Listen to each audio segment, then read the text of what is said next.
But I mean, again, he doesn't know who Gabriel is, right? Because he didn't come from an Abrahamic faith. The people of Mecca were pagan. Quran is mentioned, if this book was from other than God, they would have found in it many contradictions. If a book is without contradictions, that has no bearing on whether it comes from God or not. I've had phone books that are inerrant, but I certainly don't think God gave them. That we believe without understanding.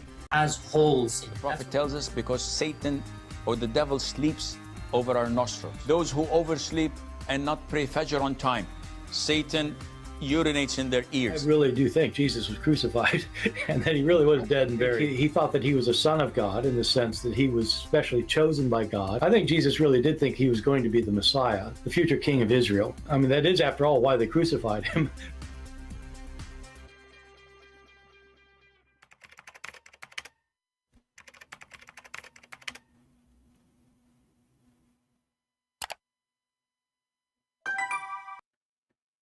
Hello everyone, and peace of Christ all of you. Please invite your friends and let us have some good time together. Look like we have already some Abdul in the chat, and they are welcome. And as usual, the Abdul, they are the best one to make comment. As an example, we have a person here. His name is Ant Card. I don't know. His name is Ant, and Mr. Ant is complaining about some Christian. They have images of Jesus. Yeah. And he's asking, is that how Jesus looked like? And this is what is hurting his feeling.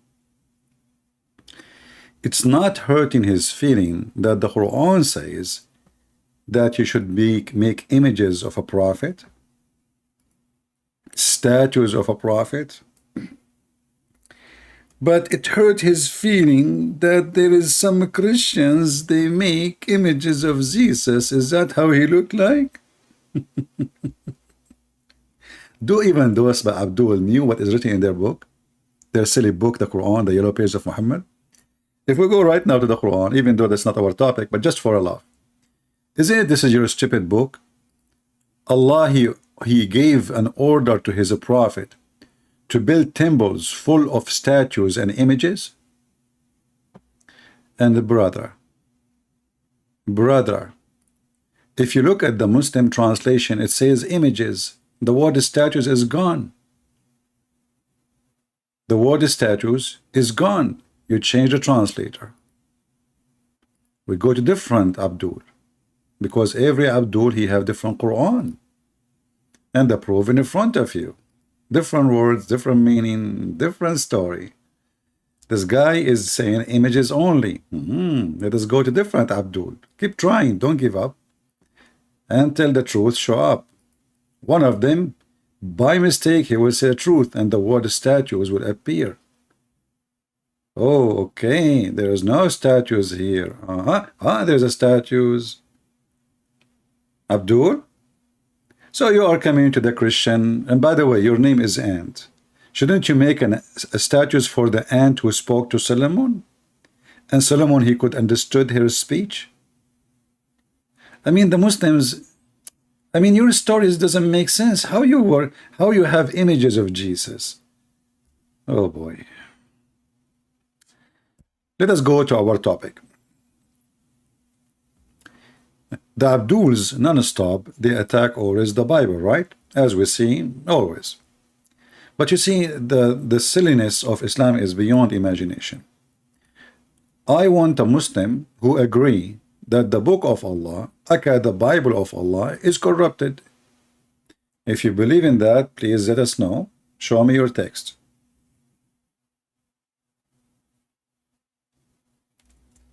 If you are a Muhammadan here, don't hesitate to say, I agree.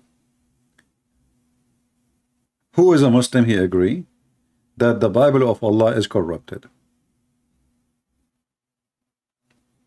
I'm not going to wait for you. There's 1,000 of videos. I'm not going to play any of them.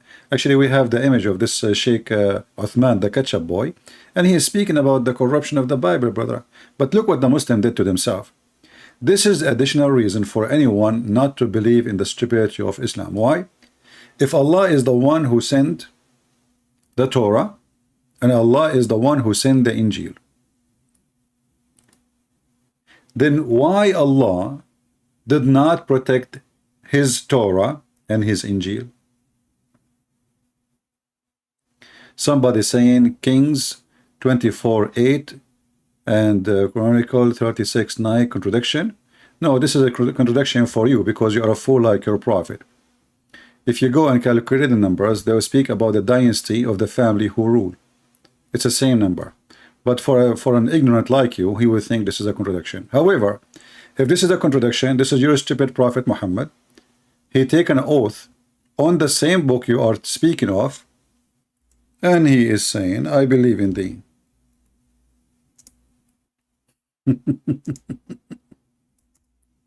So you Muslims are really weird and very funny.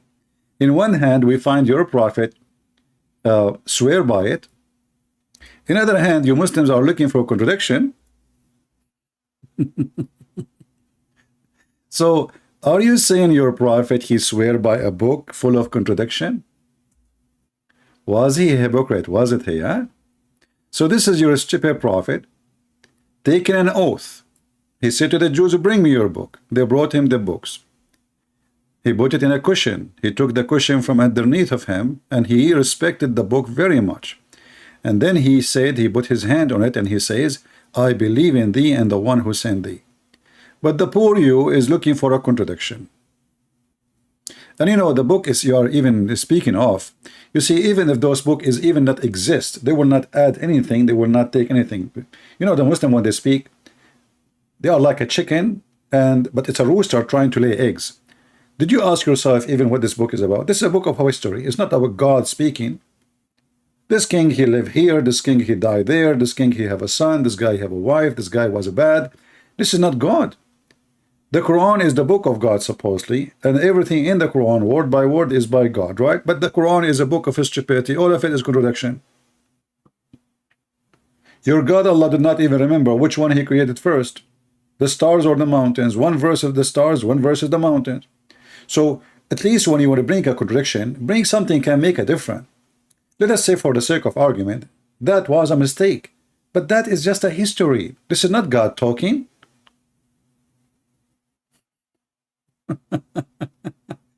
Do you see the stupidity?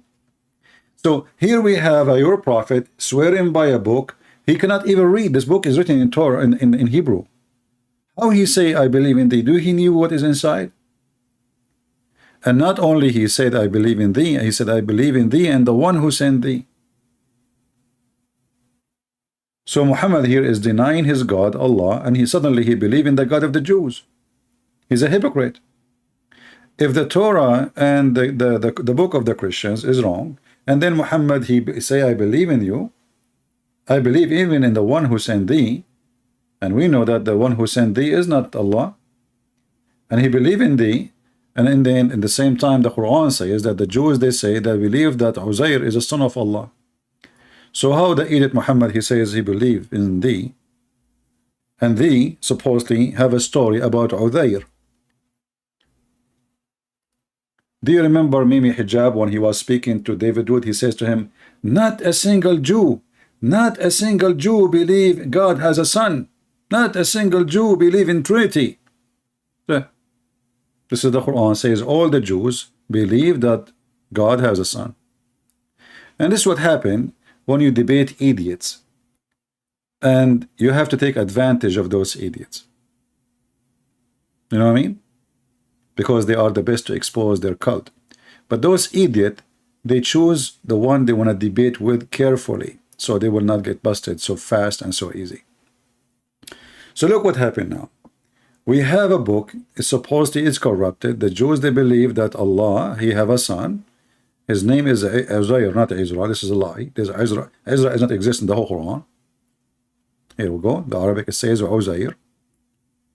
And then Muhammad, he says, as we saw you in the hadith, I believe in thee and the one who sent thee. So he believed that Allah have a son. If this is what the Jews teach. And then if we check, we cannot find one single Jew believed ever in someone, his name is Uzair, and they believe that he is a son of God. And we challenge any Muslim to show us any reference.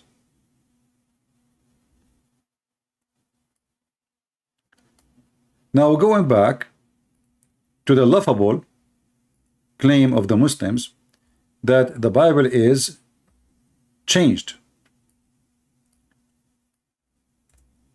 Allah, He sent the Bible. Allah don't want to protect His Bible. Isn't it this is additional reason for us as a Christian to laugh at Islam? Who is a Muslim can tell us why Allah He sent the Injil and the Torah and He don't want to protect them? Give me any reason, Muslims.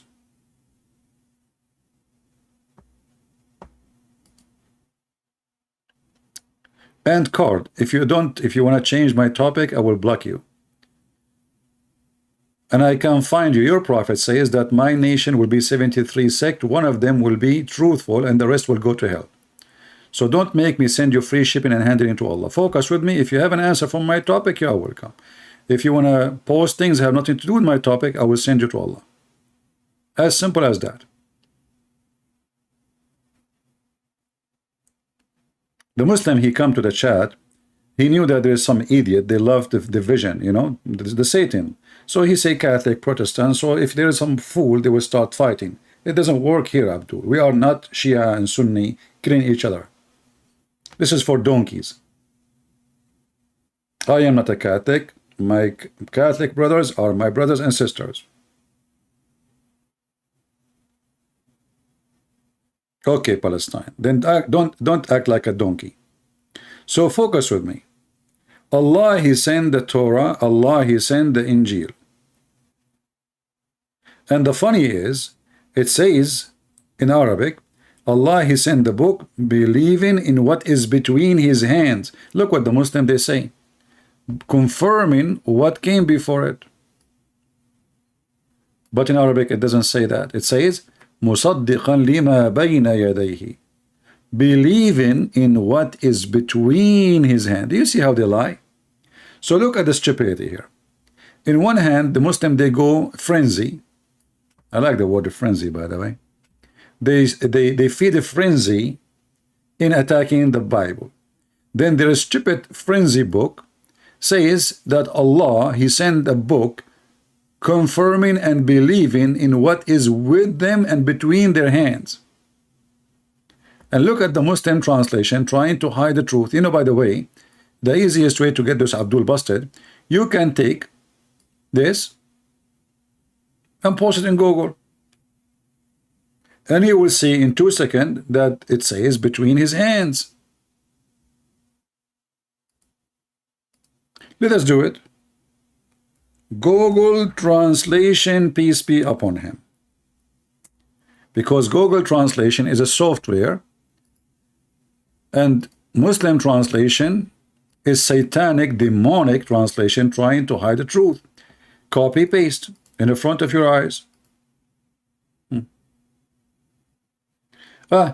Google Translation is copying what he found in the internet, not giving the correct translation. Let us do this so we can get them busted. I will copy the exact 2 words, بين يديه, between his hands. See what Google do, right away he find an exact words, translate it in Google, and he post it. So let us do this. We will post only 2 words. See? The translation is still not correct. بين يديه. بين يديه. It is between his hands. If you copy the word baina alone, I will copy that's the word baina, which means between. Take it, paste it here, and this is the word baina, بين. between. If we copy the other word, the second word, yadayhi, we take it here. Or let us see, let us add it to the previous word. Bayna yadayhi, we already translate bayna to be between, yadayhi, his hands. You see? So the Quran says something, the Muslim they say something else, and they translate something else. This is why I say always to you, you cannot learn Islam from a Muhammadan. They lie. And in case you do not believe, look at the translation. why they are saying confirming what came before it when the verse have the word hands and between his hands. There's a huge difference. What came before it, we do not know. Okay, maybe before it was there. Maybe it's not to exist no more. Came before it, maybe a long time ago. But here it says, what is between his hands. There's a huge difference. Actually, I'm going to do this. I will keep changing translation until we find one Muslim, by mistake, he said the truth. Let us see if we can find. This one is saying confirming earlier books. Different one. I will keep changing translation one by one. Came before it. Muhammad Asad. Look what Muhammad Asad says. Confirming whatever there still remain of the earlier revelation. So do you see why they are trying to hide what the Quran is saying? Because this is a stupid verse. Either you confirm what is between their hands, which means what is between their hands, it is true. And if this is what the Arabic saying, then we have to fix it. This is an embarrassment. The Quran is a stupid book written by a stupid man. Let us continue. So this guy, he had a long line which is not there. Biktal. Confirming which was revealed by it. Let us continue. Kawari. Revealed before it. Karabula. Proceeded. That's a good one. Confirming what proceeded. This is what it says, really? I mean, you disgusting believers.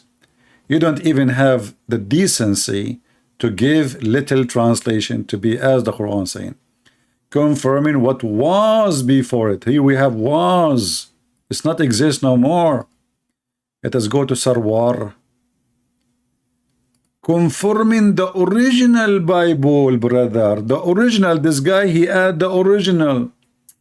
See, in Arabic it says what is between his hand, believing in what is between his hand. Suddenly it became confirming the original, brother. Brother and sister, chapter 3, verse number 3. It says that Allah confirming the book between his hand. And then the verse says, maybe the clear preference.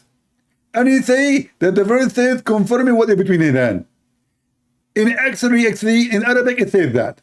We have to admit. But Allah, he says something and he means something. And this is how we get them busted. So Allah, he says something and it means something. Why Allah saying between his hand and you Muslim, you say something else? Do you have a little dignity? Let us continue the trip of corruption. Who is the one who's corrupt in his book? You see, when you give false meaning, verifying which was before, which is before it, is that really what the verse saying? I don't know. We finish all the English translation. Let's see his Arbari. Let's go up. Ahmad Ali. Before it. Ahmad Raza Khan. Confirming the book before it. Again. Arbari. Confirming what was before it. Community. Before it. This is the same. Daryabadi. Before it. Hilali Khan. Before it. Itani. Before it. Khattab. Before it. Maududi. Earlier book. Confirming earlier book, brother. Mabaraka Baruri. Before it. Those we saw them already, I think. Karari, before it. Karabala, yeah, we saw those one. Proceeded. But all what you need to do, just go, copy those words, Take them to Google Translation and you will find this is what it says. Actually, you know what? I will do this. I will copy the word yaday as it is, and I will search for it in the Quran. Just to show you how Muslim, you know, this is the religion of the devil, literally. So I will post the same exact word in the search engine. Hit. Yadayha.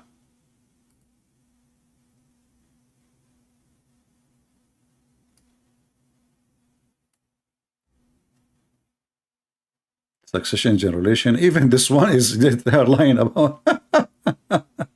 Okay. فَوَيْلٌ لِلَّذِينَ يَكْتُبُونَ الْكِتَابَ بِأَيْدِيهِمْ. What أيديهم mean? Let us see. By their own hands. You see? يَدَيْهِ, أيدي is the same word. Their own hands. And who is the one who write the book by their own hands? The Muslims.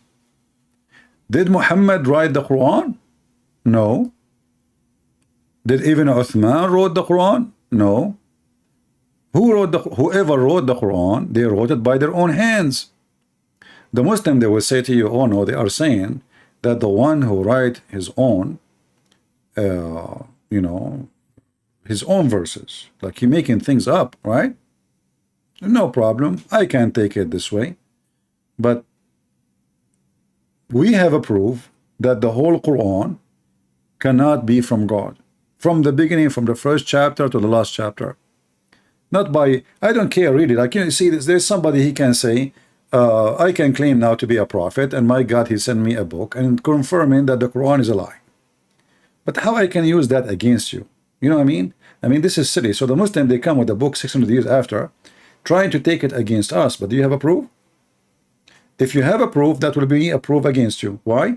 Because we have tons of verses in the stupid Quran saying that Allah, he sent the book believing in what is with them. Read with me carefully and love. And for some reason, the Muslim here, by mistake, did give the accurate translation. They did not lie. Read carefully. The book, the Quran, confirm what the Jewish and the Christians have with them, is with them. Do you see it? And actually, the word confirm is not accurate because the word musaddiq mean believing and agreeing and confirming, starting with believing. So Allah, he sent the book believing in what the Christian and the Jews they have. In now, not late, but before.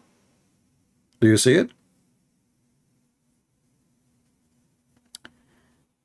Not many know Arab language. Ah, okay. So how you can worship your God if you do not know the Arab language? And what kind of religion is based in a language? For me, what is important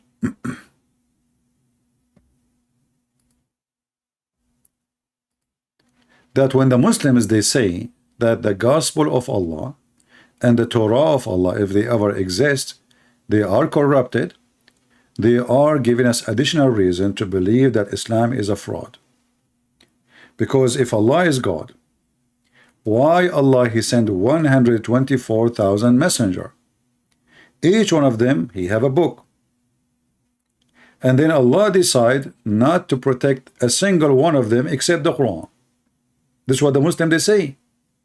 How I can trust somebody? Imagine, you have somebody here, have a library.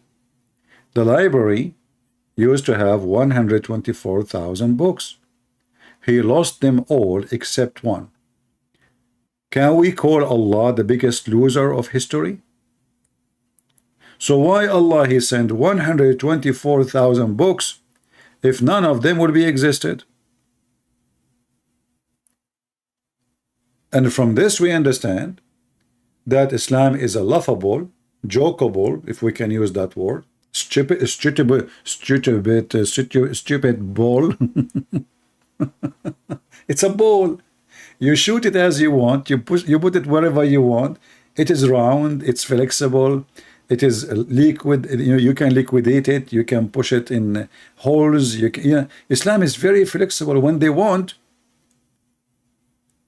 This God, his book is corrupted. When they want this God, his book cannot be corrupted. Do you see the stupidity? I mean, this is a mentally ill religion. It's the same God. So how the same God, his books are corrupted, and the same God, his book is not corrupted? Either this book of this God can be corrupted or it cannot be corrupted.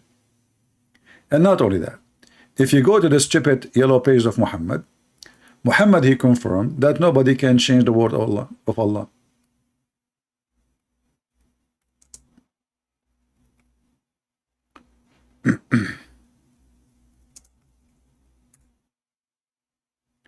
Read carefully. Chapter 6, verse number 34. And this verse speaking about messengers before Muhammad. What it says there? None has the power to alter the word of Allah.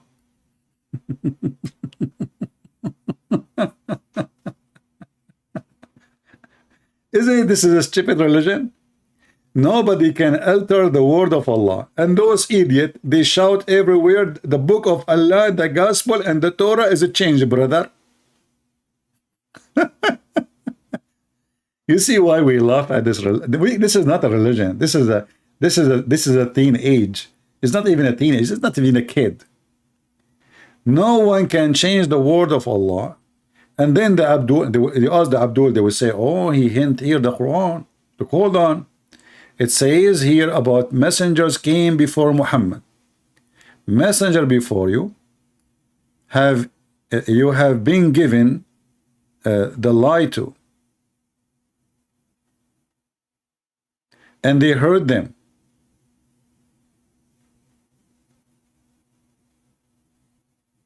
And then persecuted. Until our help reached to them. None has the power to alter the word of Allah. So the whole verse is speaking about messengers who came before. Do you see it? So how this is stupid God? He is saying nobody can alter the word of Allah. The word of Allah is all his words. Is the Quran his only word of Allah?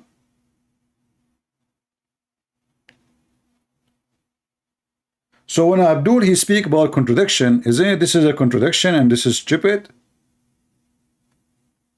No one can change the word of Allah, and then you will find the Abdul screaming in the street saying, no, your Bible is changed. You as a Christian, when you speak to a Muhammadan, you don't argue with him. Don't tell him, no, the Bible is not changed. Just tell him, relax, relax. You know, remember Sheikh Uthman? Relax. Later they get him busted. Relax. Tell him, oh, you are saying the Bible of Allah have been changed. And you right away you will see how the nail is going to be so hard in his bum. He will say, no, no, no, I'm talking about you. You said, no, no, no, no. You are saying, who is the one who sent the Bible? Isn't it Allah? Who is the one who sent the Injil? Isn't it Allah? So you are saying to us, the Bible of Allah is a change. So what's my problem? I want to know exactly what is my problem.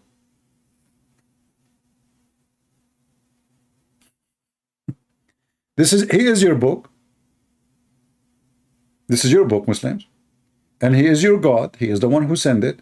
And you are saying to us, the book of your God is changed. So what's my problem? Any Muslim can help me?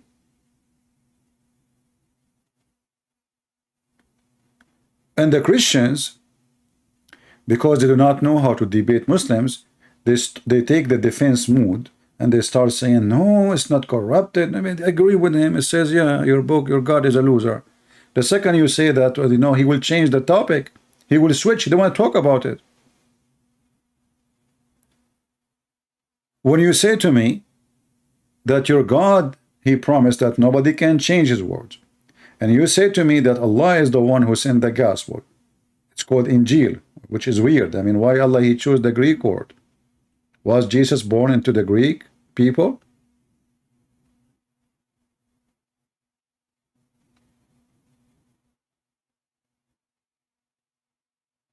In Indonesian translation, they added a bracket, promises after word of Allah. I don't know what that means exactly. Promises? Okay. But anyway, Allah saying nobody can alter his word. That's it. Whatever. Promise or not promise, it's okay.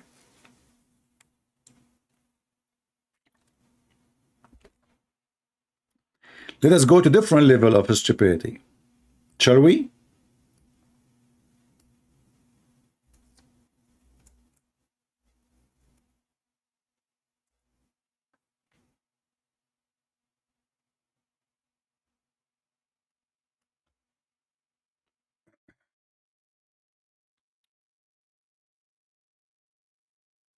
This verse will make any Muhammadan lay down in the floor and his leg is up and he will give birth even if he's a male. Even if he is a male, they will give birth. And by the way, you will have a twin. Look at this stupid God. Allah gave the Jewish the Torah. He gave it to who? He gave it to Moses. Wonderful. Therein was guidance and light. Yes, you know, Moses, when he opened the Torah, there's a lot of light come from there. By its standard, have been the judge the Jews, by the prophet who bowed between two brackets as in Islam. They are Muslims. I mean, this is funny religion. So why you call them Jews? I mean, you just say Jews. You stupid, you just say Jews. So why you call them Muslims? And then Allah, he entrusted the doctors and the rabbis to protect the book. Who is a Muslim agree with this verse?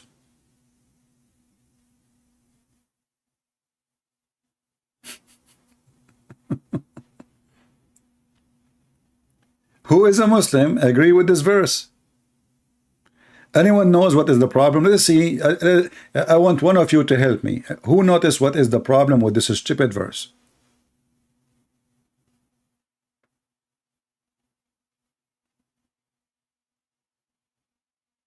Who have a sharp image, a vision, sorry. What is the problem with this verse? Oh, the Muslim, they add a bracket always because the Quran is so clear, supposedly. And the more bracket they add, the more they prove that the Quran is made in perfect Arabic. Anyone notice what the problem? Nobody? Okay.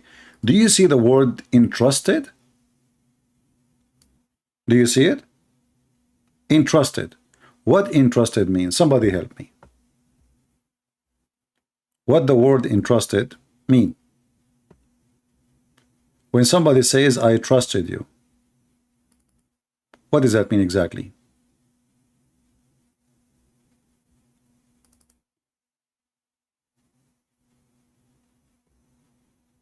Trust have a meaning, right? What the word trust mean? Think about it and then you will know what I'm talking about.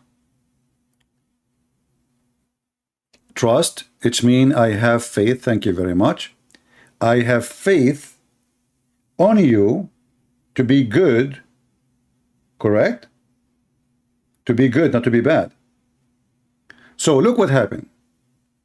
Allah, he trusted the Jews. In what? In the protection of Allah book.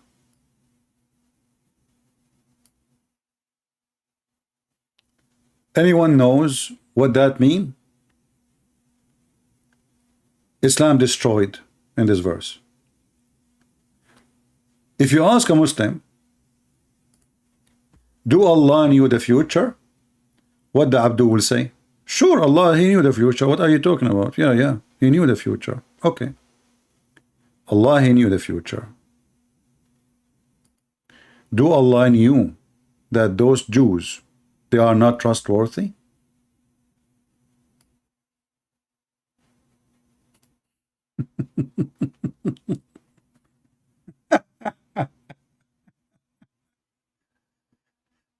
So Allah, he have faith on the rabbi and the scholars to protect his book. But the rabbi and the scholar, they gave Allah a finger.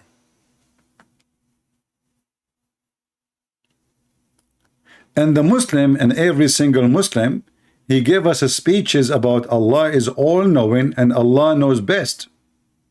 Do you see how Allah knows best? Do you notice how Allah knows a lot of best? Are you kidding me? This is the best of the best. So Allah knows best, and yet he trusted the rabbi and the doctors of the law, the high rank of the Jews, in the protection of Allah book. Who is a Muslim want to tell me, did Allah made a wrong decision?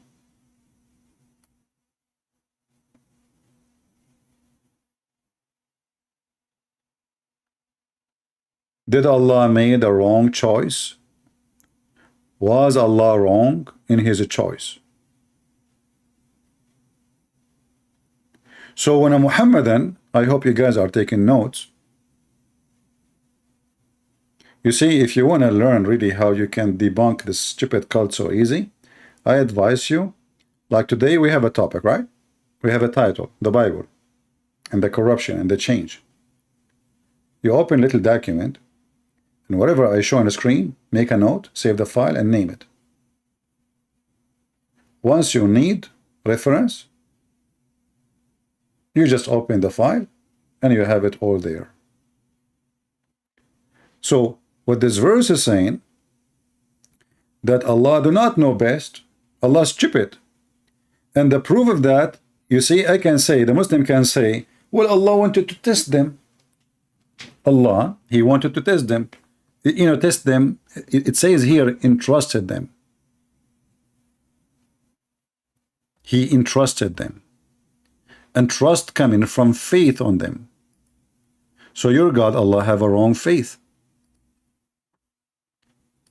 And obviously this is an act of somebody he do not know tomorrow. He do not know the future. And Allah entrusted them in a specific job, which is the protection of Allah book. Does it say Allah book? It says that, right? It says Allah book. So how the book belong to Allah and the protection of the book is given to someone he will die tomorrow, or a year after, or 10 years after, or 50 years after. Do you understand what I'm saying? Let us say one of you, he says to me, Christian Prince, I trust you to protect this book. But that can be valid if I'm going to stay alive forever. But all of us, we knew that a human being are limited in life, and their life is very short compared to what this age of the universe is. So when he entrusted those rabbis, and they are specific people,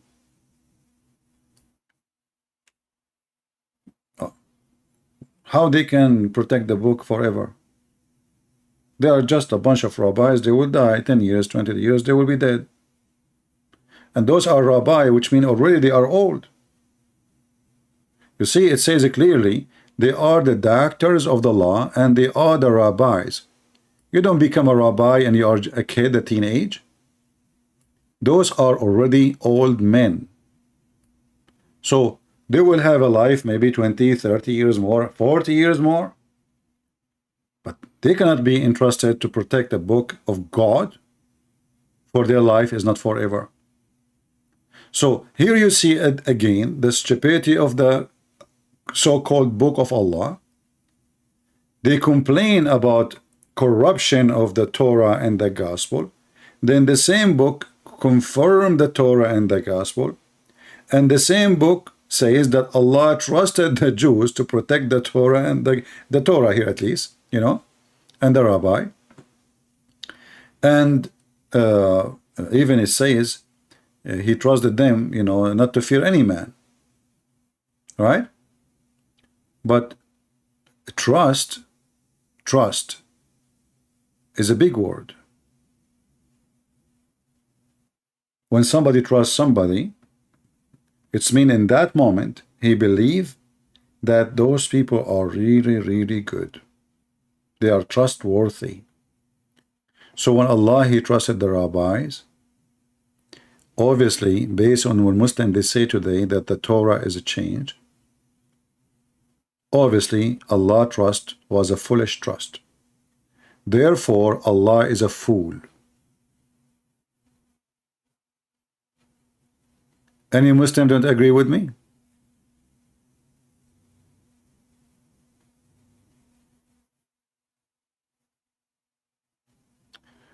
Yakim, 2 Peter 2:21. You know, just focus with me now. We don't want to go to the Bible. You see, there's a time for the Bible, and now focus on the reference we are giving you. False prophet, you do not, you know, in Islam, you do not need to prove Muhammad to be a false prophet. This guy, everything he says is stupid. You see, Islam is the easiest stupid cult to defeat. The problem I find, the difficulty with Islam, that all the media in the world, YouTube, look, I cannot collect donation here, right? If you are a Muslim, you collect donation, you have advertising. I cannot say a word. I cannot even keep my videos. Muslim, they have videos in teaching terrorism, hatred, and their video is there and nobody take it down. So our problem is not how hard to expose the garbage of Muhammad.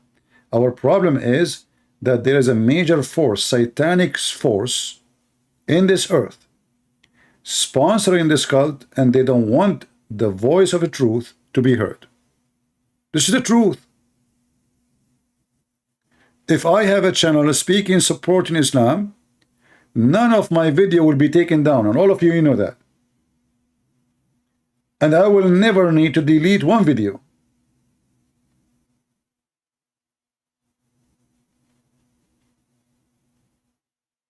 Isn't it this is telling us all the story? Look, do you see in my videos I'm teaching hatred? Am I teaching violence?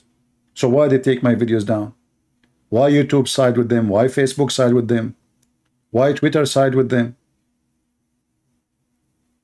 The devil is additional proof that Islam is satanic. All those who support Islam, they are the devil. They speak of a freedom of speech, but the freedom of speech is only for Muslims.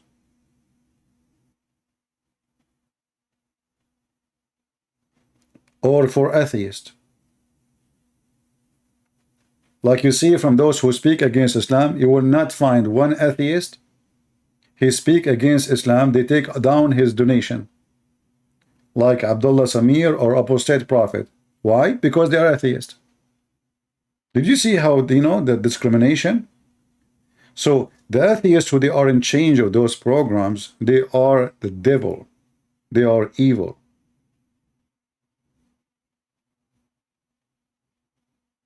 If I am an atheist, my channel will be fine. And they try their best to kick you out of their system. And this is what happened to David Wood.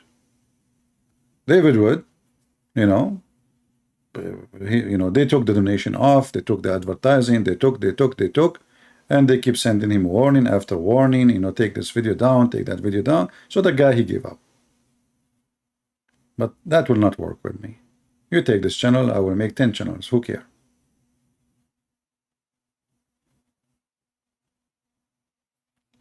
Now, about subscribers, I believe that YouTube support Muslims, and Muslims, they support Muslims. You see, if I am a Muslim, how many my channel should have? I think this channel have maybe 80,000, something like that. I'm not sure. It doesn't show, you know. I need to check. Because I stopped this using channel for a while. And I think the other channel, Christian Prince, I think already we passed maybe maybe 100,000. I'm not sure. We need to check it out. If somebody can go right now, look, you can tell me what is the number right now. And that one we stopped, you know, using it, and we came here, so we can switch between them. But the truth is that Islam is very easy to debunk and to prove to be stupid, and we are victorious. Even you see how many people they try to promote Islam just to make money. A reaction, like there's a guy, we made a video about him from Albania, Serbia, or I don't know where he is from. A reaction of a Christian for Allah, he is the true God. Yet the guy, he keep calling himself a Christian just to get click. Because he knew that the Muslim, they will flood his video. They will share it. So there's a lot of people too, who they are obviously evil, satanic. They are willing to sell themselves to make money. And ask yourself, why not? I mean, there's women, they are taking off their clothes for $1. And there's men, they are no better, they are doing the same. They take their clothes and they are naked for $1. They strip themselves from any value just to make $1. 90,000? Okay. Yeah, because we stopped. It was something, 90 something. We stopped going there. So the number did not grow and we don't have videos there. Maybe soon I will switch back there and we go. So both of them, they have a close numbers, I think.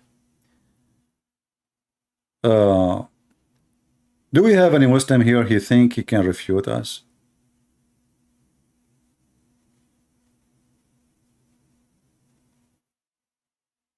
Anyone? Any Muslim can answer the stupidity of Allah? And do me a favor, when a Muslim he says to you that the Bible is corrupt, right away say to him, yeah, the Bible of Allah is corrupt, and right away look at his face. You will see how his face will become like a watermelon without water.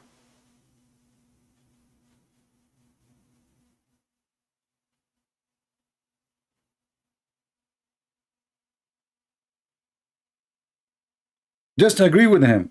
He will put him immediately in trouble. He will try to explain. Tell him, you don't need to explain. I agree. Allah, he could not protect his book. Allah was a foolish God. He trusted even the Jews. I can show you the verses. Chapter 5, verse number 44. You see, I trust a bank and I put all my money in the bank, and then I found that this bank is a fraud. Who is the fool? The bank or the one who trusted the bank? Do you understand what I'm saying? When you trust, and then your trust came to be false trust, how you can tell me that Allah is God?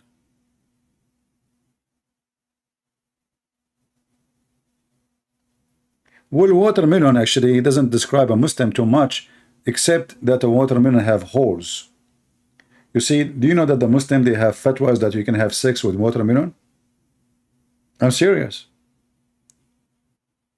I mean, this is a religion, is not only satanic, it's sexual, weird. I mean, why in the world anyone, how in the world that there is a man, he is going to have sex with watermelon?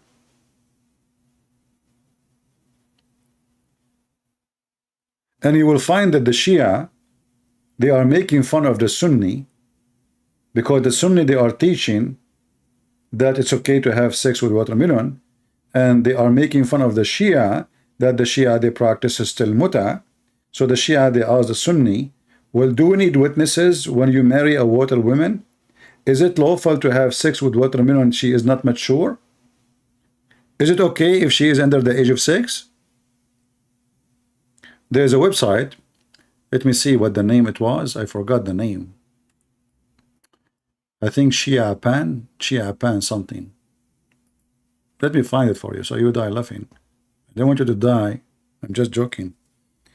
The morality of Sunni. Here we go. I found it.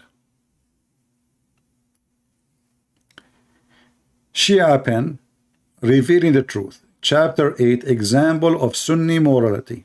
Sunni is the Muslim Sunni sect. The Shia and Sunni, they are the enemies. And if you read, you will go crazy. You will die laughing.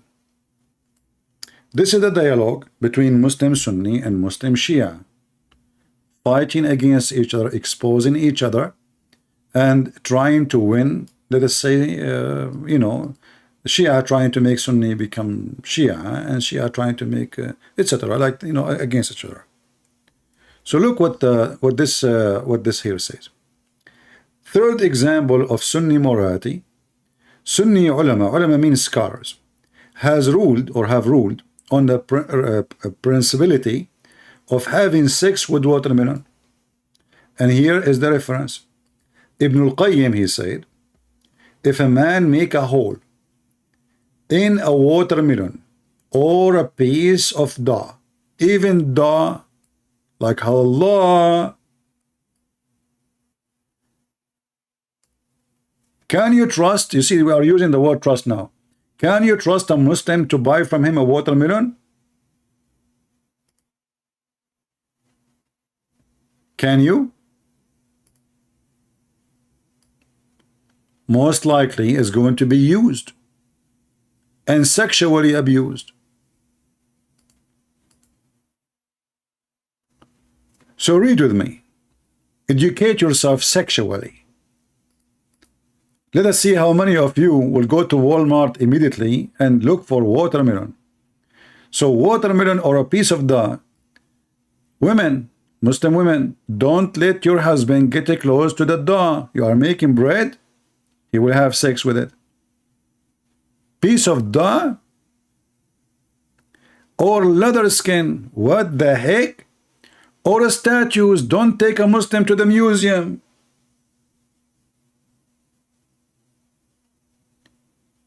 You take a Muhammadan to the museum, he will have sex with the statues and sex with it. Then this is the same as what we have said about type of masturbation. So having sex with watermelon, brother, it's a masturbation, i.e. it is halal. No? So now there is a double halal with the watermelon. It's halal to eat it, it is halal to eat it. And those people, they are busy chasing Christian to say to them that your book is corrupted. And this is the biggest scholars of Islam.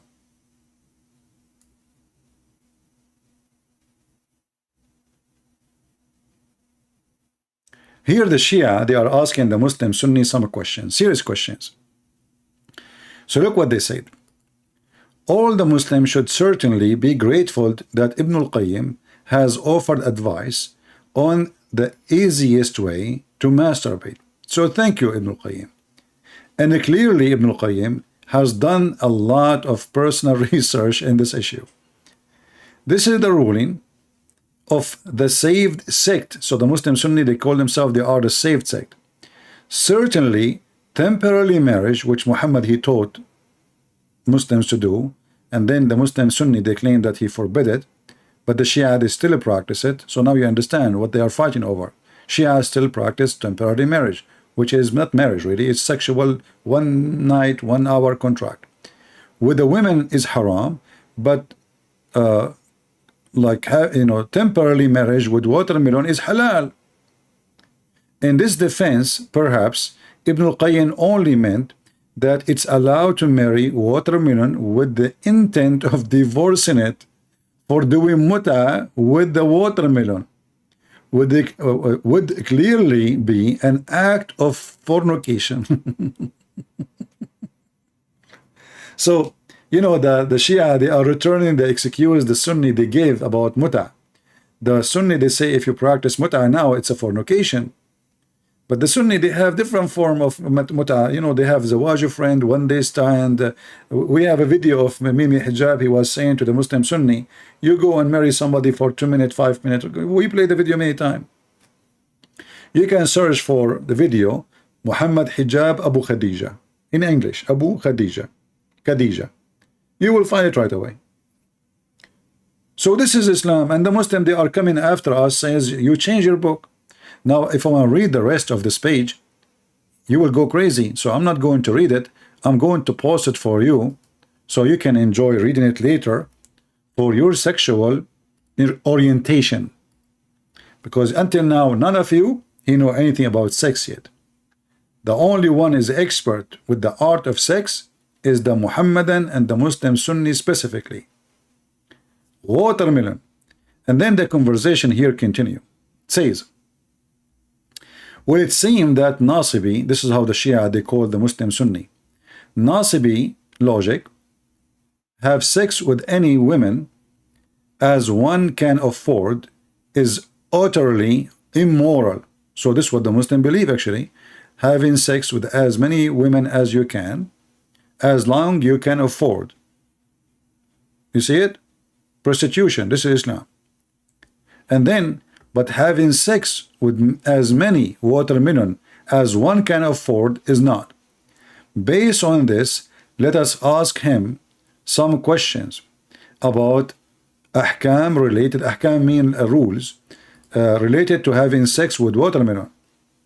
Are there any conditions as the age of the watermelon? This is a good question. She's young, she's old, she is virgin.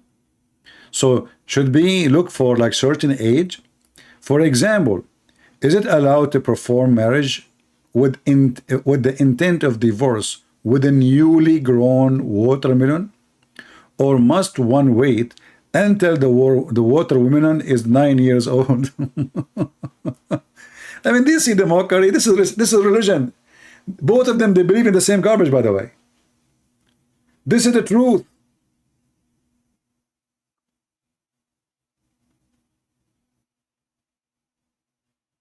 Muhammad, he married Aisha at the age of 6. He was molesting her until the age of 9. At the age of 9, he did boom boom. So this guy is asking the Sunni, so shall we wait for the watermelon to become in the age of intercourse?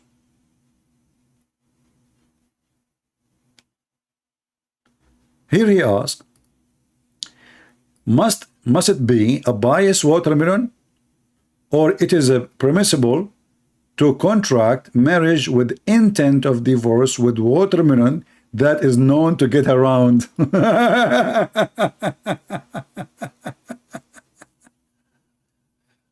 Sound like you are lying about watermelon? You know, Ant, I think you chose your name for a reason. I think there's an ant in your pant. I'm showing the reference, you donkey. I'm showing the website. I'm showing the Shia website. And sound you are lying about the watermelon. Don't get married. Your wife, she will leave you second day. Sound you are lying about watermelon, okay? But so, I'm reading the screen. This is your website. I mean, do you see the stupidity of these people? I'm showing them what is written in their website. And then they say to me, sound you are lying about watermelon, okay? You sound you are lying. It's a lie. It's not true. You're lying. We Muslim, we like watermelon. We don't have sex with them. We respect them. We protect them, actually. Actually, in the Middle East, we have nothing out for orphan watermelon, brother. And not only that, brother. We don't allow anyone to kiss them. We don't allow anyone to touch them, even if their ass is so red, brother. And Ant said to us, you know, Ant, like, you know, you sound like you're lying. I mean, I don't know. I show them the websites. I show them their reference. We show them, this is your website. And then they say to me, you're lying. How you can deal with this? Yeah, exactly. There's an ant in your pant. All right, this is why they keep moving. May a biased brother share his watermelon with another biased brother? Like, can we share the same watermelon around? I mean, look at the conversation. And they say, hey, by the way, is the text clear? You see, I returned to the old method of broadcast because I think this is way better than, you know, that one is confusing. It's hard to deal with. I mean, this is easier, you know. And I will find a way for taking calls later. We will see. If I have to use Skype, I will use Skype. But I will not use Skype again, the one I used to use, the Debate TV. Forget about that one, because I've had like 20,000, I don't know, 30,000 users, I don't know, maybe 100,000 people texting me there, adding me, and it's really hard to deal with that one. So I will start afresh, and maybe after a few years too, we will delete it too. Guys, you know, I'm single, and I have to be honest with you. I'm thinking about buying watermelons. I mean, you cannot resist the temptation. having sex with the statues? Dough? With what? Piece of dough? You cannot trust Abdul even with the bread? Bread?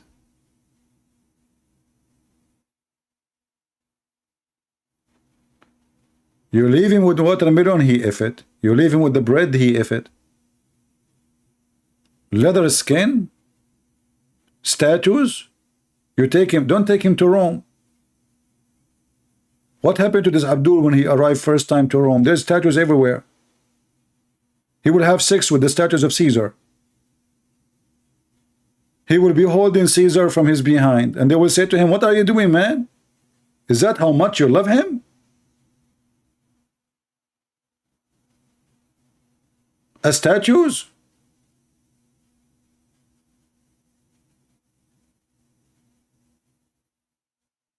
You take a Muslim to the museum, he will paint every statue with his sperm. And then, you know, the conversation continue here. It's getting more educated. The education is getting more like more deep.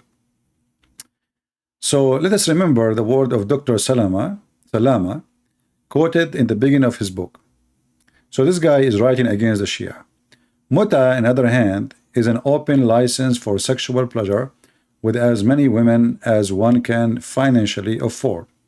The women who engaged in muta are hired women.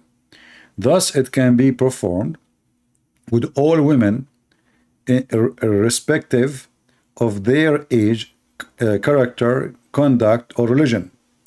It requires no witnesses, nor it is there any obligation on man part to provide food and shelter for the women. And here we ask yourself, as long this is how bad the muta is, so how the Quran allow it? Do you see the hypocrisy?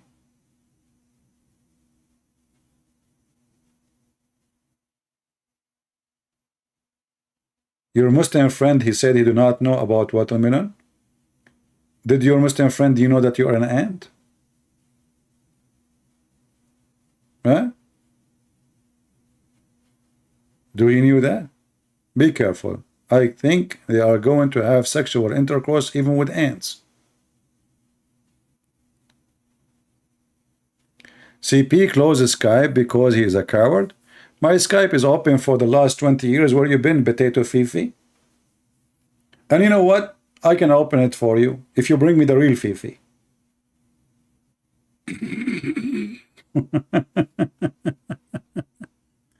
Just get lost, son of Muta. My Skype is open for the last 20 years. Where you been? Potato. And by the way, it's still open. I can open it now. Do you want to play? Do you have watermelon with you? Do you have a hole in it? Or I make it a hole? What a coward, son of Muta. I challenge Christian Prince to debate me face to face. You face to face, ass to ass, you coward. All what you need to do is just call me. I mean, even if Ultimate Fraud can call me, who is left? This is how easy it is. Yeah, no exaggeration, 20 years. Do you know how long I'm fighting this garbage cult? Since the internet started.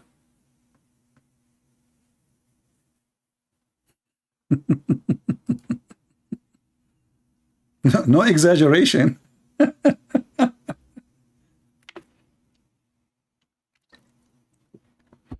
I have a video of me in played in the Iranian government TV. They made a program about Islamophobia. Look who is talking about the phobia. And from all the internet, they could not find anyone present the Islamophobia better than Christian Prince. In the TV of the mullahs of Iran, the official government. And for me, I did not hear about it. Then somebody says to me, did you see your video in the government of Iran? And you will find at that time I was using a camcorder camera to record my screen. Not like now, it's easy, there's live streaming, you know. No, it was very hard job, and you convert the file, and then we have the DSL connection, which is so slow, and you lose connection, and you try to load the file again, and the file cannot be loaded. It was horrible. Not like now. I mean, things changed very huge. And at that time too, we don't have even English translation. I have to show everything in Arabic. All those websites are new. So let's continue here. And here the Nasibi, which is a Sunni, maybe we should call them Nasibi from now on. It seemed that they can have sex with as many women as one can afford, is utterly immoral, but having sex with many watermelon. So now the whole discussion is about a Muslim Shia. They can have sex with as many they can afford.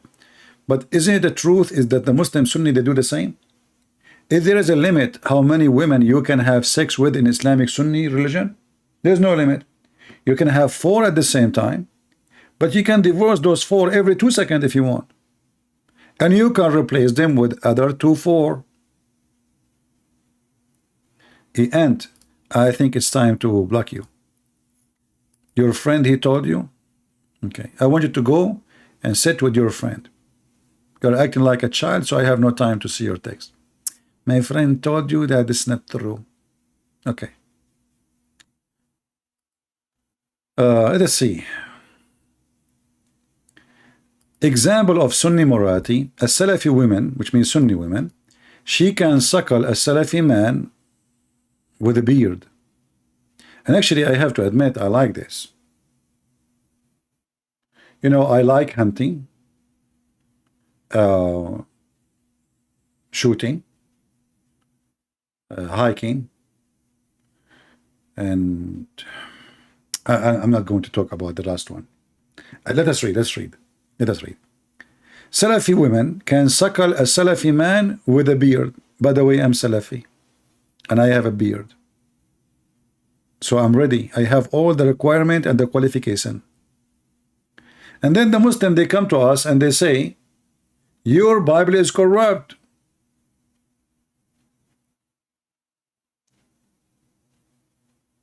I mean, do you see the stupidity, all the garbage we see in front of us?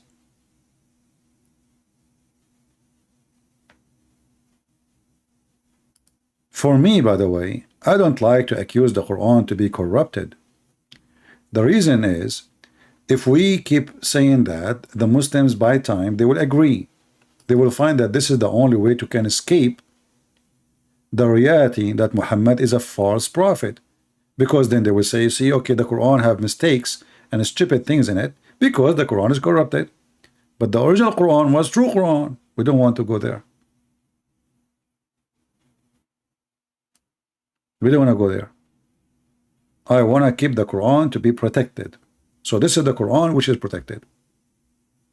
And those are the verses of Allah. And the verses of Allah is so clear saying that Allah is a fool. He entrusted the Jews to protect the book. How God can be God, yet his trust was a foolish trust. How the Muslim, they say Allah, he knew the future, but he could not recognize that he is giving the wrong trust to the wrong people.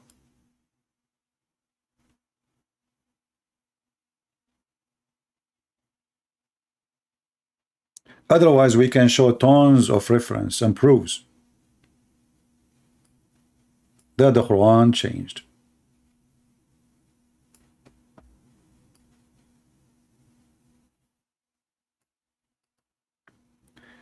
There's a book of an Imam, big scholar. His name is As-Suyuti.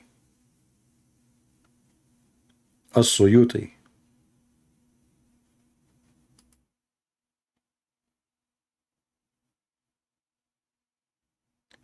He have endless number of quotation. He put them in his book to make it easier for people to see.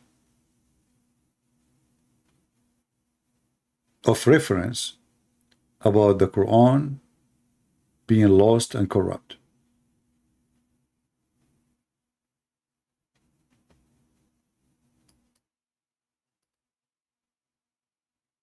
And when the Muslim, they try to defend, let me show you an example of the defense. Here it says that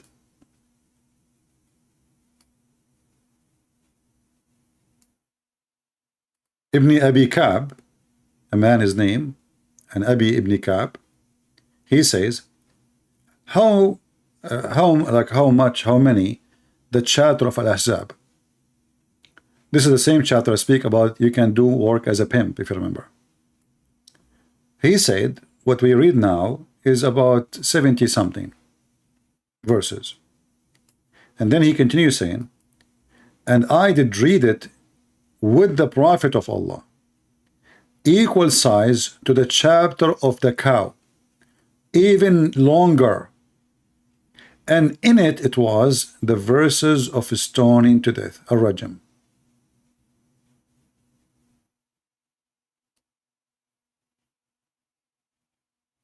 And then here it says, and this is lead us to understand that the chapter of Ahzab was a very big chapter, the same as the cow, but most of it is abrogated.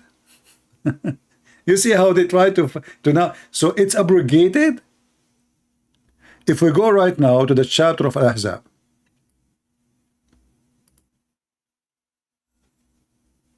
this is a chapter 33. Let us go to the end. Look how long it is, 73 verses. 73, the last one is 73. See it? Okay, wonderful. We just saw that the chapter of Al-Ahzab used to be equal to the cow chapter and even longer. Let us go to the cow chapter. Chapter number 2. And again we go to the last verse. This is the longest chapter in the Quran. Look how long it is.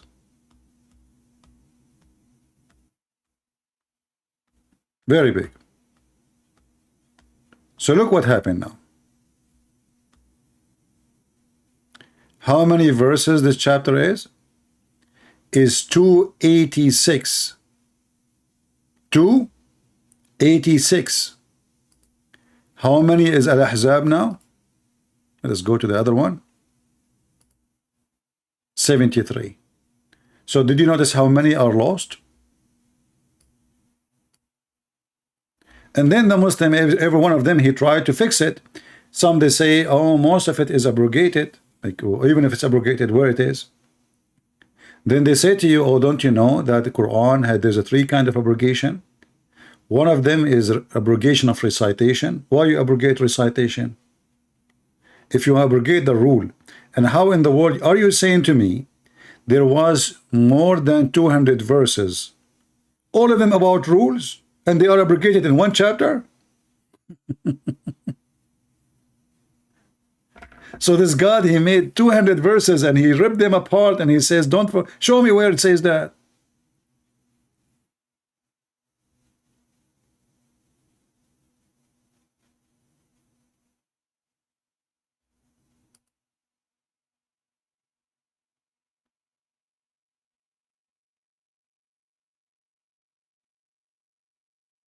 If we calculate 286 minus 73, there's 213 verses missing in one chapter. Just in one chapter. Just in one chapter. 213.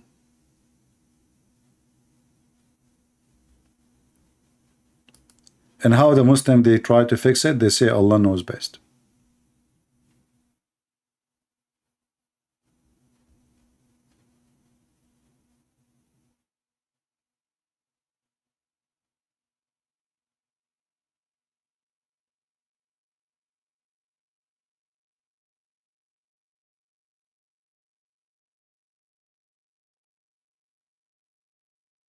We can go to different hadith.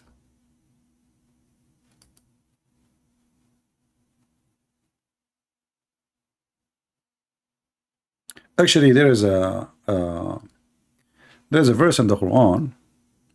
You see, the Muslim, they say is the Quran preserved and blah blah. You know, we laugh, you know, but and for me, as I said, I'm not interested to prove it not to be preserved. But I'm sharing education with you, so in case you need it, you use it.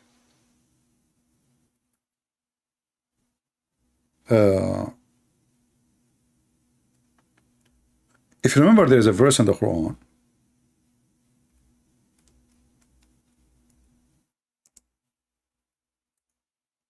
If you go to the video of this potato Uthman, he says the Quran preserved word by word, right? Just to show you a very clear proof.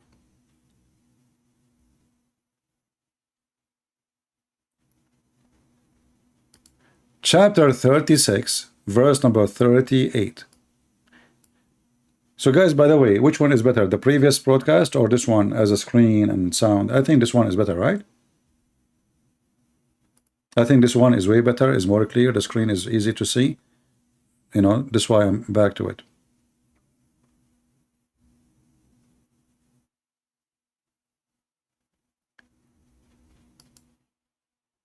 So, do you see what the verse is saying? The verse saying, the sun run to its course. Say his course. I mean, have you ever heard of such?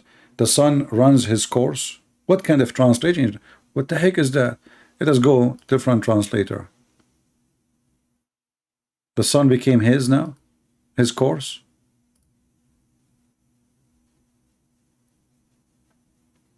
And the sun runneth and on into a resting place for him.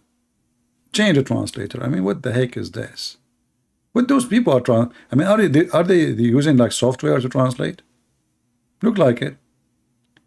And the sun runs on its fixed course for a term.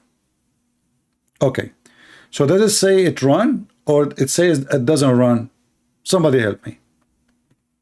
Does it say it run to a fixed course or it says it doesn't run to a fixed course? This is a very important reference. I'm going to share it with you and I want all of you to save it. So, and the sun runs on its fixed course. So this is what the Quran we have in front of us, it says. Let us go to Ibn Kathir.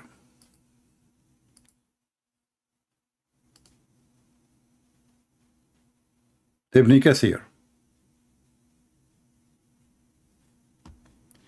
I need to find, because you know I did format my computer, so I need to find the page of Ibn Kathir. What this page is here now?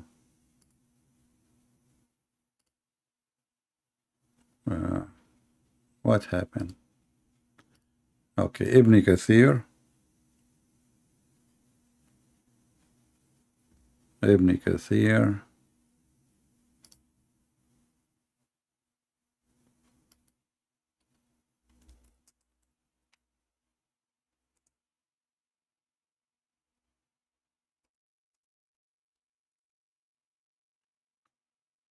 All right.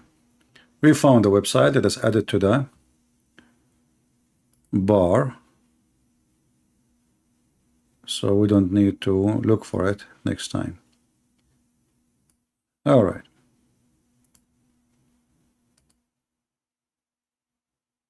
So in Ibn Kathir, let us show you. Oh, we closed the page by mistake. Unbelievable. Unbelievable. All right. So this is Ibn Kathir. Let us put it on the screen again. Chapter 36.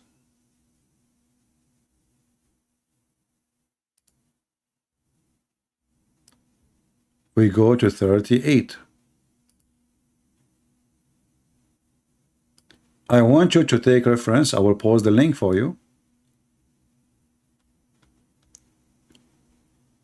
Ibn Kathir is saying exactly what we were saying in that Quran. In the Quran they have now, the popular Quran, let us say, because there's many Quran. And the sun runs into a fixed course. So it says the same, nothing changed. All right. Let us go down a little bit. And look what it says.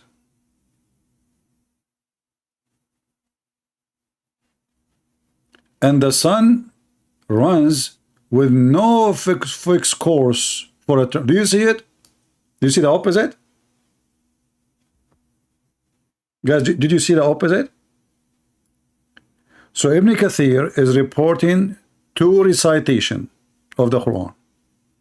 One is saying the sun runs to a fixed course, and the other one saying, and the sun runs with no fixed course for a term. How that can be? How both of them can be exist?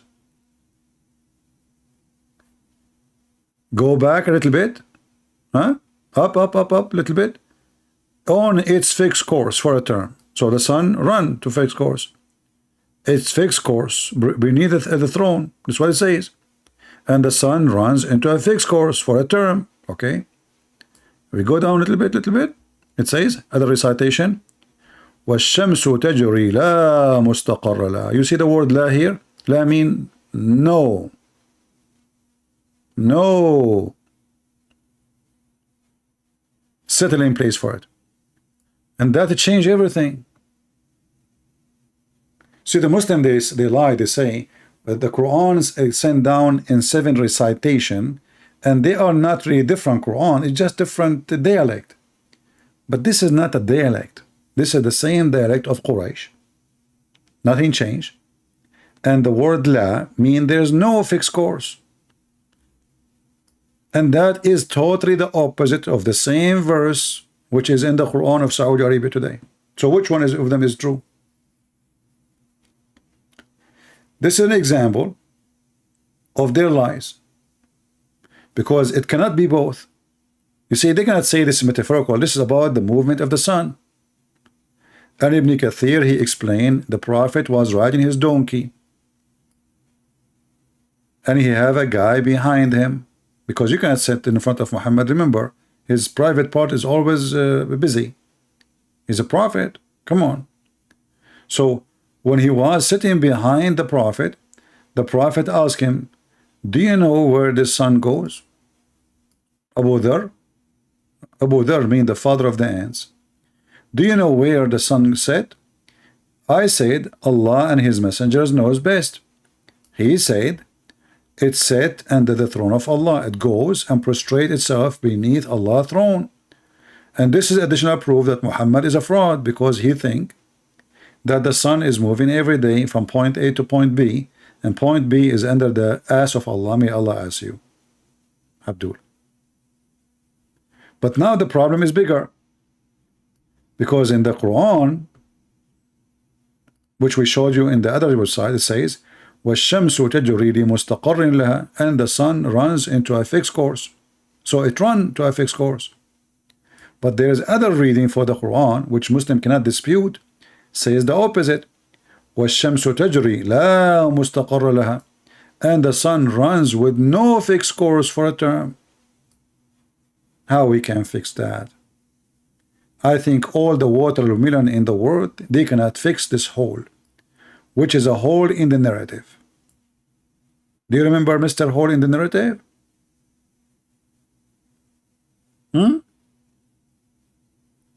How big this hole is?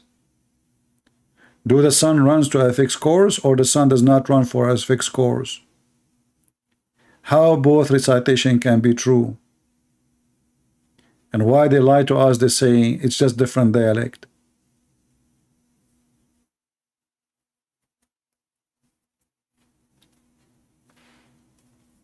Yeah, all the closer friend of Muhammad, they are father of something, you know. So the Abu Dhar is the father of the ant, Abu Hurairah the father of the cats, Muhammad, his last name is dog, Kilab, his wife the daughter of Jahish, which mean donkey. It's a zoo.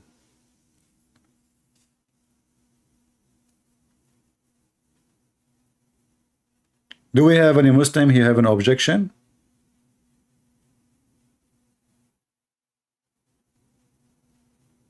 If you have an objection, don't forget to object, because that would make you Muslim. We believe without understanding. I object. You object what? I don't know, whatever you say. But it's not me who's saying that. This is Ibn Kathir. I don't object. I don't care Ibn Kathir. What Ibn Kathir? Ibn Kathir is a Jew. Actually, there's a proof that he was a Hindu. He's a Hindu from Brazil. All Brazil are Hindus, you know, they are Hindu, like, you know, the thing. Abdul, do you know where is Brazil? Yes, Brazil, I know where is Brazil. It's in the Zimbabwe. This is where the Amazon coming, and there's the Nile River, and there is Euphrates. What the heck? All of those things is in Zimbabwe? Are you sure? Yeah, absolutely, I'm sure. You see, in the old days, when I debate Muslims, if you notice, I used to say, are you sure? These days, I'm not using this word no more. Did you ask yourself why? Because I noticed the second I say to Abdul, are you sure? He knew that he is going to have a big poo-poo. So they hang up, So I stopped using that word because now he knew that it's time to be spanked. So I stopped using it, like, are you sure?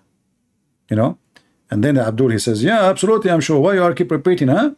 But now they learn that when I say that word, it's mean an earthquake. It's better to flee. So they hang up and they leave. So I stop using the are you sure? So Muslims, are you sure that the sun does not run to a fixed course, or it to a fixed course? Anyone? And if you are laughing about my geography, I'm just learning from Prophet Muhammad. You see, Prophet Muhammad, he went to heaven, and he found in the heaven of Allah, up in the sky, brother, in the sky.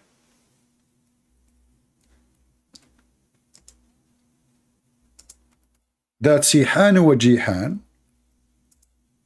and Nile and Euphrates are in heaven, in the sky. You don't believe it? Read it. The guy, he went to seven heaven in the top of a flying donkey. And what he discovered? He discovered that Sihan wa Jihan, the Nile River and Euphrates, they are coming from under the tree of Allah.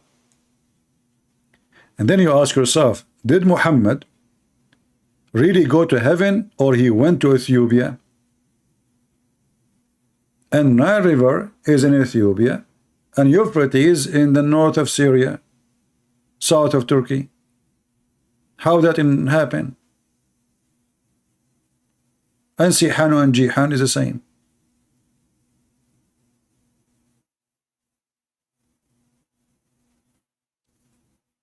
Any Abdul can tell us what happened? Did Muhammad he go to really to the heaven or Ethiopia? And then, by the way, this is explain why Muhammad. You see, remember the story? There's a chapter in the Quran. It's called the chapter of the genie. The chapter of the genie. The funny, the Muslims, they say nobody can make Quran like Allah. And then you find the chapter of the genie. All the conversation is the genie talking.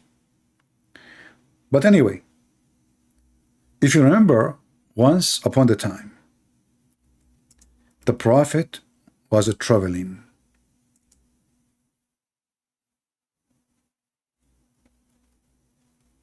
He found a group of black people.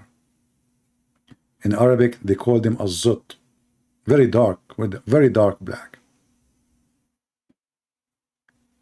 And brothers and sisters, do you know what those black guys did to the Prophet?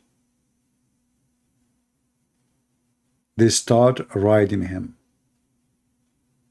So I am thinking, maybe since Muhammad he went to Euphrates, and where the Nile River is coming from, I think this is where he met those black people, and they were naked, and they were riding Muhammad all day long. All day long.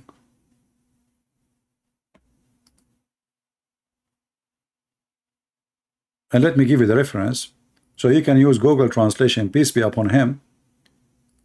Just open it in browser of Google, and you can click at Google Translation, and you will find the reference.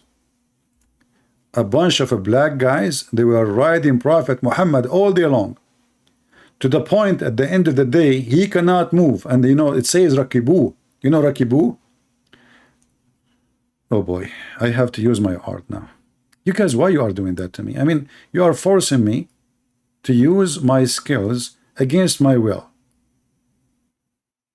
I mean, come on. That's not even fair. See, I mean, why they do that to me? Why? Is that because I'm like an Arab and I'm very like kind and nice, you know? So rakibu, let us draw it for you. Draw it. I know, all of you. You cannot wait to see my drawing. I'm born gifted, by the way. Since I was a kid, I was like 1 day old. You know, my mom, she told me, like, I took the, my dad, he have a B7, and I took it and I shoot and I start drawing in the sky with the B7, you know. So like I'm artist since born, you know. Since I was born, I was, alhamdulillah, I was born artistic. And this is a true story. If you don't, in case you don't believe me, and who cares if you believe me or not anyway. So this is a Prophet Muhammad.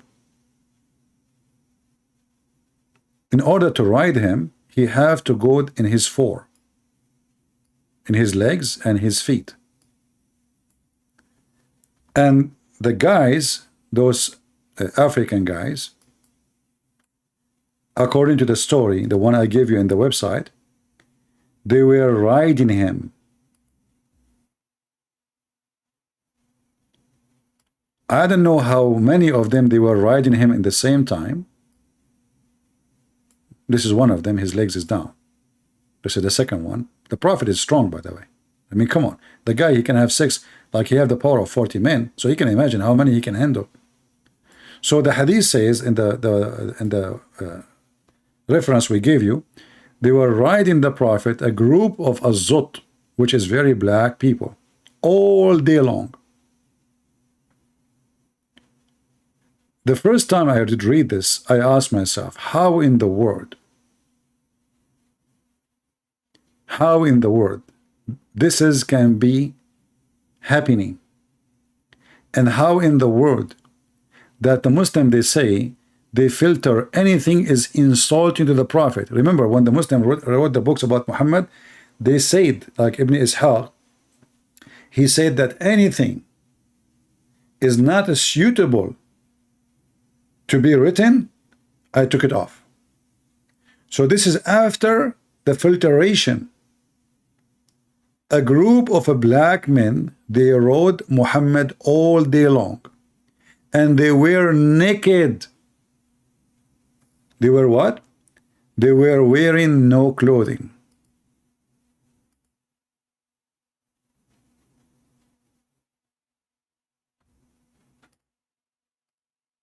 And this is the reference in front of you. The book of Musnad Imam Ahmad. Let me use Google translation.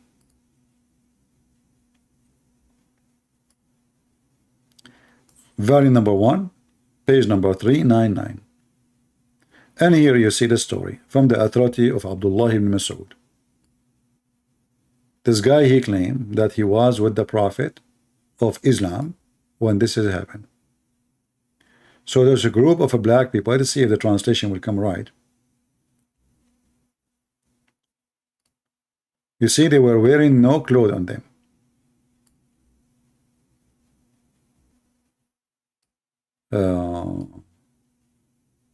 Yeah, the translation is silly. It's not really right, you know. But what you can do, I mean, we have to use Google. Maybe the best is to copy the text like line by line and translate, because sometimes when you put the whole page together, the translation come weird. But let's see where it says they were riding him all day long. Look what it says here. This person, he was terrified, the companion of Muhammad, and he wrote the Quran, by the way. This guy is a Quran writer, or he is a reciter for the Quran. They were riding Muhammad all the way since the morning until night. And then the Prophet, he messenger, he came back. Look what happened. The messenger came back, and he was in pain because they rode him all night and all day, or all day. where it says that they rode him. I'm trying just to read this stupid translation. It is, he came with heavy pain. Here we go. So the messenger of Allah, he came with heavy pain. Almost he cannot even move, because they rode him all day. And for sure, translation, as I said, is coming horrible. The best way is to take the text, like few lines at the same time, and pause them in Google one by one. I think that is the best way to get a translation.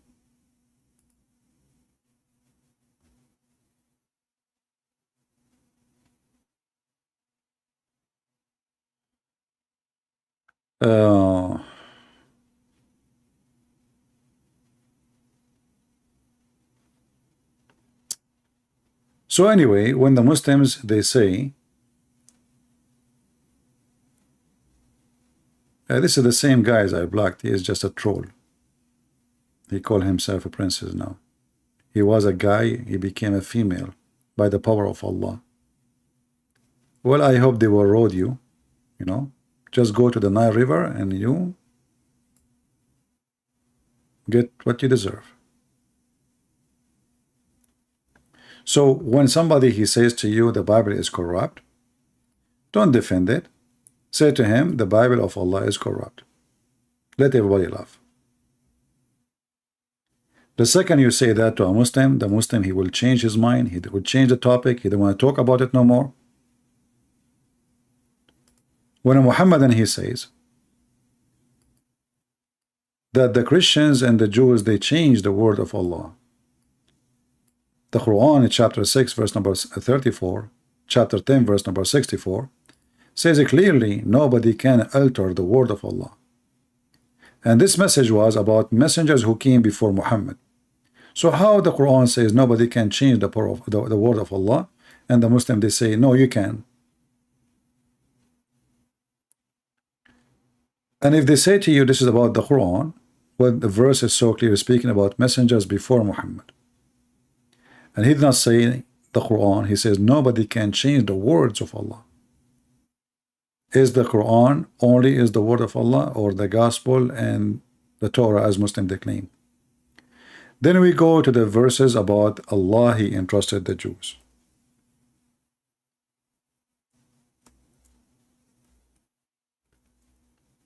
Allah, he entrusted the Jews. To do what? He entrusted the Jews to protect the Torah. Was Allah aware that his trust is stupid? So if Allah is the one who made such a mistake, is that a mistake? Muslims, is that a mistake or a bad, is that a bad decision, a mistake, a wise decision? Somebody tell me. Allah trusted the Jews to protect the Torah. He trusted specifically the rabbis and the doctors, the high scholars. Did Allah make the right decision? Any Muslim can help? The word trust is very clear. Mean he have faith that they are good. You trust people only when you have faith, you believe them. You believe they are good. When you trust somebody, you give him your money. You go to the bank, you give them the money. You're not even worried about it. Why? Because you trust that your money is safe. But if that is not the case, if you want to give it to your neighbor, you will be worried about your neighbor taking the money and never show up again. My friend, Barahuta, why you have to repeat the same thing 1,000 times? We saw it. Come on. I mean, at least say something useful. So when Allah he say he entrusted, what about you make a comment about what I'm saying instead of repeating the same thing? You know why the Muslim says the Bible is not changed? Because we don't have 4 wives. Say something useful. Allah he trusted. Allah he made a bad decision or good decision, Muslims? So take this note, chapter 5, verse number, here we go, before on the screen, 44. 44.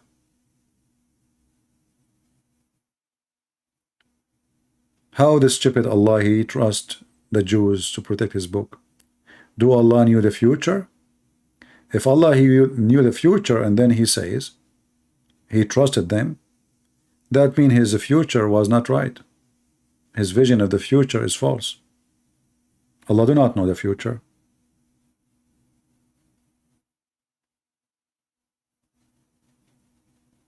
Do we have any Abdul?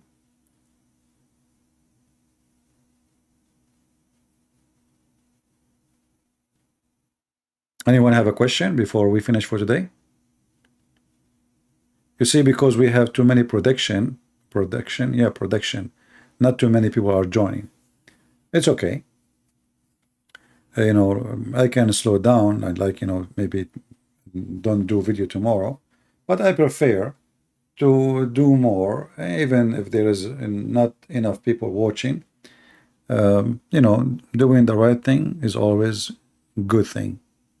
And I hope people will learn, people will take notes, and they will learn.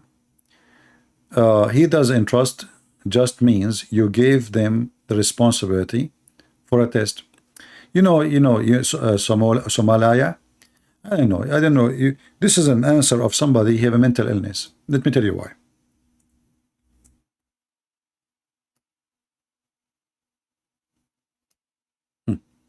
Guys, Somalia, he have the answer for you.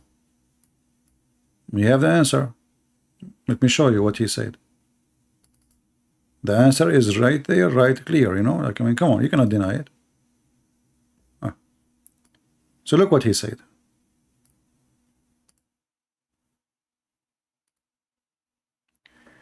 He does entrust just means you gave them the responsibility for a test between two brackets and they failed.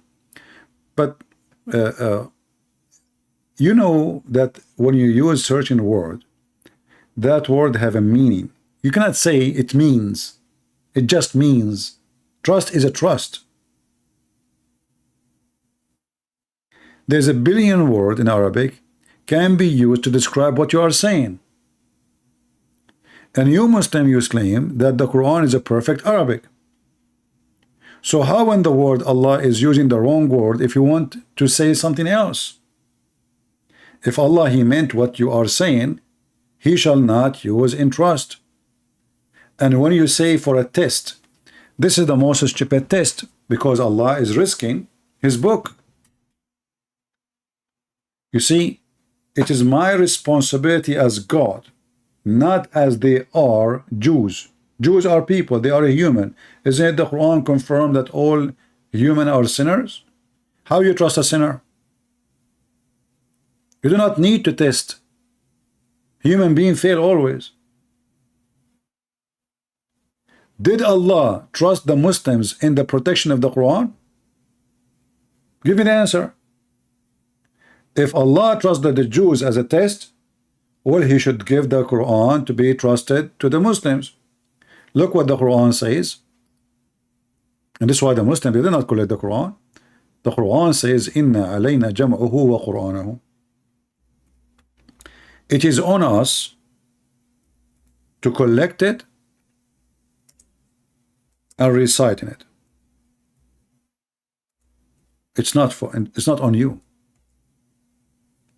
Chapter 75, verse number 17. It is for us to collect it.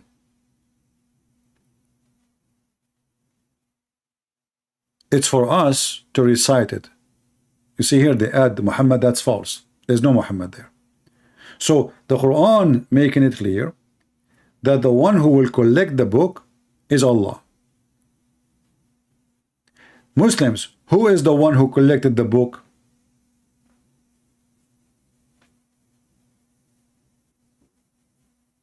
Any Muslim can answer? Who is a Muslim can answer us? Who is the one who collected the Quran?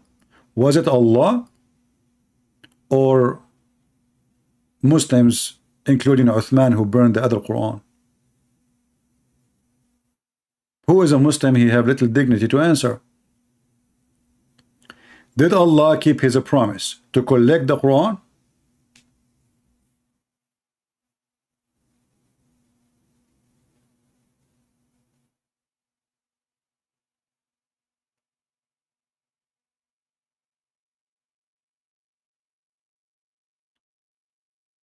Thom, I just gave you the reference. You are asking for tafsir. Tafsir, they will quote this book. They will quote Ibn Mas'ud. Ibn Mas'ud is a companion of the Prophet, the false prophet. So what do you mean tafsir? This is more important than tafsir book. Any Muslim can answer me. Who is the one who collected the Quran? So now we trust the Quran that Allah, He said that I will collect the Quran. Did Allah keep His promise to collect the Quran?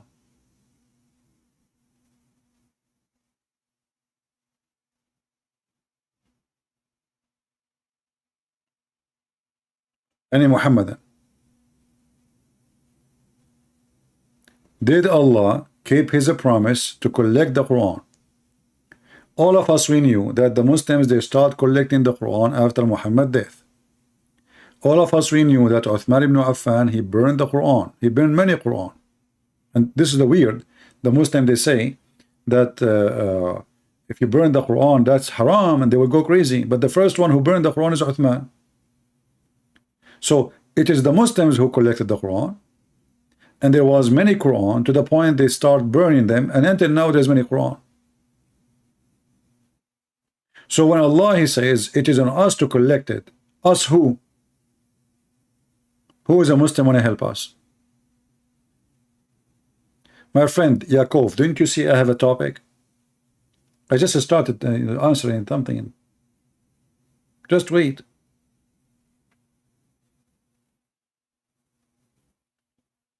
Who is a Muslim can answer? It is on us to collect the Quran. Who is talking and who is us? And did Allah collect the Quran? So do you see how the Quran failed its own promise? How you Muslim, you claim that the Quran is protected, and then the Quran is a promise to be collected by Allah, not by you. Who of you Muslims can tell me where we can find the Quran which is collected by Allah?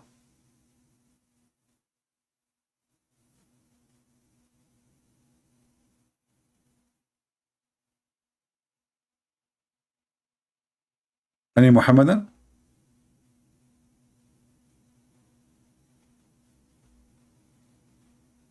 So do you see how Islam created a test, and always Islam failed its own test? So Allah, He entrusted the Jews, and the word trust means trust. It's not a test. And if you say to me it's a test, well, that's mean Allah, He do not know the result of the test, because He used the word entrust. So His trust was false. Same time, if Allah, He knew that the Jews are going to corrupt the book, and yet He entrusted the Jews to protect the book, that means Allah intentionally decided to corrupt His own book. Do you understand? If I know that by giving you this book,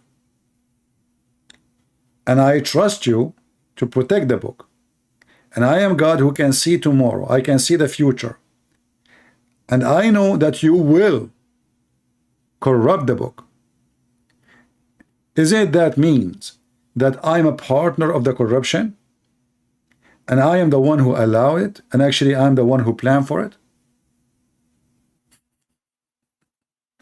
So do you see how stupid the whole thing here? If you ask the Muslims, can the corruption of the Quran or the Torah or the Gospel can happen without permission of Allah? What the Muslim they will say? They will say everything is by permission of Allah.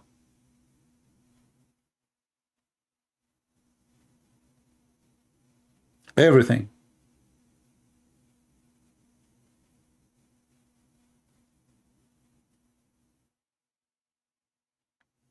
Therefore, if there is any corruption happen, it was Allah Who did it? Allah is Satan. And who is going to hurt more or get hurt more than the one who corrupt his own book? You see, I have my books. Somebody, he added something into it. Who is the first one who was going to be unhappy with that? Me. This is not what I say.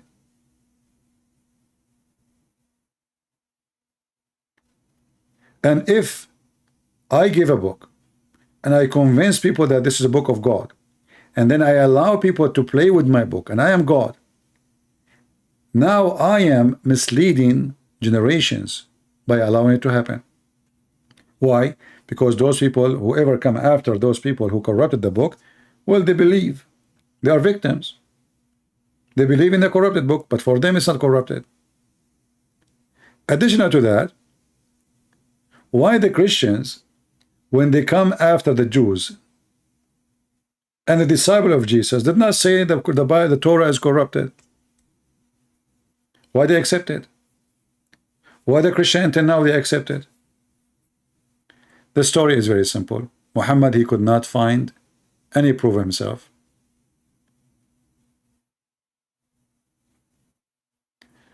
Hamoud saying, why it does matter to you? You will simply deny our answer. Let me ask you, my friend, what do you mean why it's a matter for you? You Muslims keep saying that the book of Allah, the Torah, is corrupted. The book of Allah is the Injil, is corrupted. I had to take an opportunity and to laugh at the Quran and the founder of the Quran. Because if Allah, he sent a book, and then Allah, he trusted the Jews to protect the book, and then Allah, he decided not to protect the book, and then you, because of your foolishness, to come to me speaking about my book, when the whole Quran keeps saying this is the book of Allah. So we should laugh at who? We should laugh at Allah. Look what you say. You will simply deny our answer. Who, I'm not waiting for your answer. We are laughing. Can you answer anyway? Allah trusted the Jews. Can you answer? You cannot. Let me ask you, why, if Jesus is God, his apostle turned him? He failed as a teacher. He failed as God in your book. This is the most stupid answer. I'm just showing you now. Here we go. Your God, Allah, he entrusted the Jews. They failed him. Jesus trusted nobody. Jesus even told the one who will deny him, you will deny me. He told the one, you will betray me, you will betray me.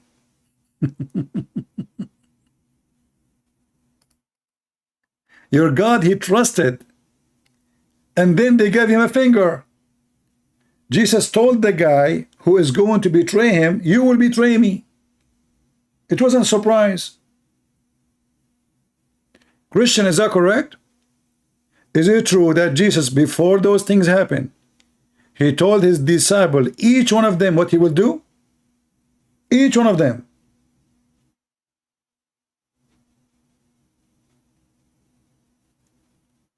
So when we laugh, we are laughing at a religion. There's a God, he sent a book, and then he don't want to protect his book. What's wrong with this God? So when you Muslim, you say the Bible is corrupted, we have to laugh, because this is supposed to be the book of Allah. Your God is mentally ill. He sent the book and he decided to let the book go. Why? And not only that, if the Torah was corrupted, how many years Allah, he waited to send somebody to tell us? Was your God Allah taking a nap? The Christian, the Muslim, they say that the one who corrupted the Bible is Paul. Wonderful. So Allah, he waited 600 years. And then even when Muhammad, he said, not a single time he mentioned Paul. Actually, the opposite. If you go to chapter 36, it says that there's 3 messengers that went to the city of Antioch, and those are the messengers of Jesus.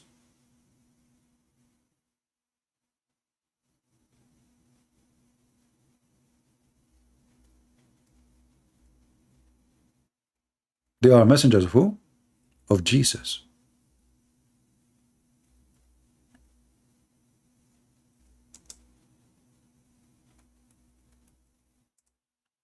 Allah He sent, the verse is so clear. Allah He sendeth two messengers first, and they rejected both of them, and they accused them to be liars.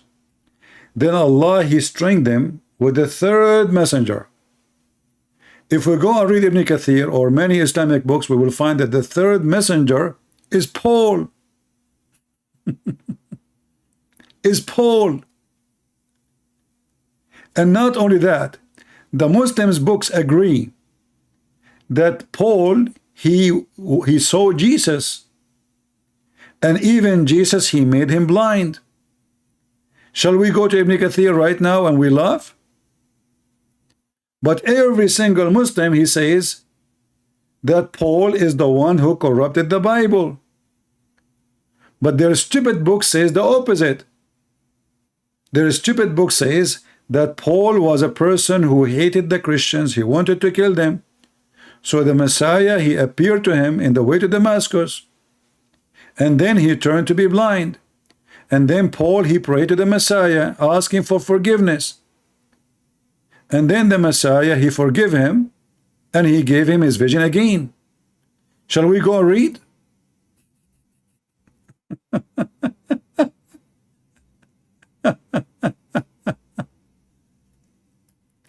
Let us go to the English version of Ibn Kathir, which is not the same as the Arabic one.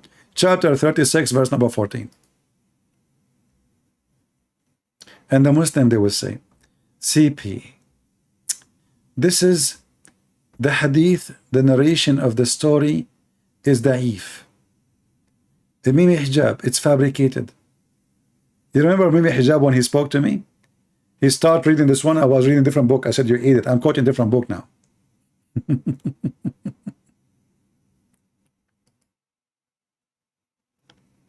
My God, he denied man to betray him. You have to prove it. It's your God who denied man to betray him. Isn't it you Muslims? You believe that everything in Islam is destiny? Look, just to show you how stupid this cult is. A Muslim is complaining about destiny. Now you deserve to be banned. Don't come here again. I have no time for kids. Isn't it you, stupid Abdul, believe that everything is destiny of Allah? Your bad deed and your good deed is a destiny. Isn't it you, Muslims? You believe that Adam, when he commits sin, it was written in the book of Allah. He destined his fate 40 years before he created him. There's no destiny in the Bible. The only destiny in the Bible is there's heaven and hell. You can't choose third option, if we can call it destiny. But as long as there's a choice between two, it's not destiny. That's why Jesus says, not everyone says to me, Lord, Lord, will enter the kingdom of my Father, but the one who do his will. So if you choose to do your own will, you're free, but you will go to hell, like your prophet. So now let us go to Ibn Kathir and see what Ibn Kathir says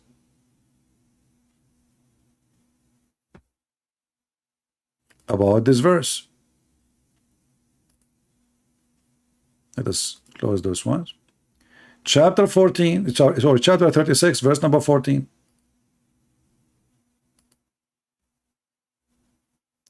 Every stupid idiot in the internet, he keep attacking Paul from the Muslims.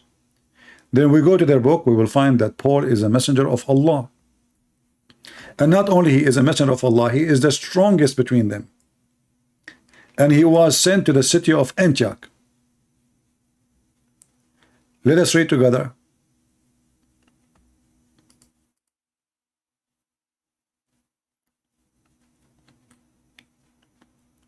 Where is the third one? Read with me carefully.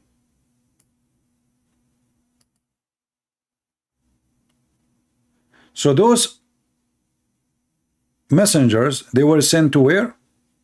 To the city, to the people of Antioch. Is that making ringing a bell for you? And they were the messengers of the Messiah. Now they are saying here, the Christian, they claim So we cannot take it serious, the Christian claim. But it says here, actually, this is the view of Abu Potato, not the Christians.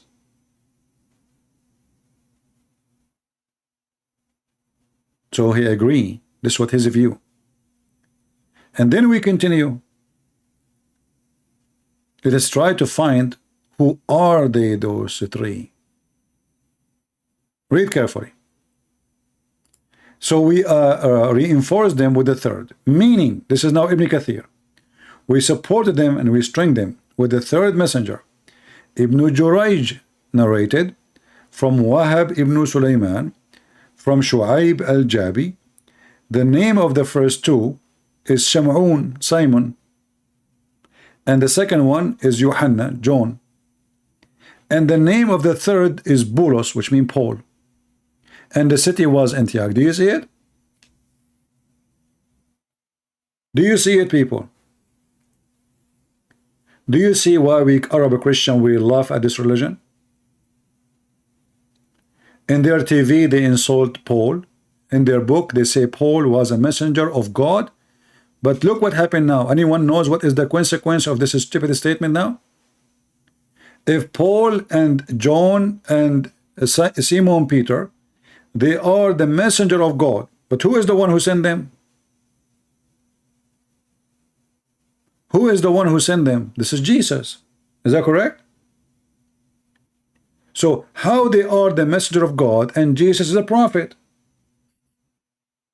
Prophet cannot make you a messenger. He himself is a messenger. He don't have the authority to make you a prophet or a messenger. And the chapter there is speaking about those people doing miracles. They are doing miracles. So in order for those three to be the messengers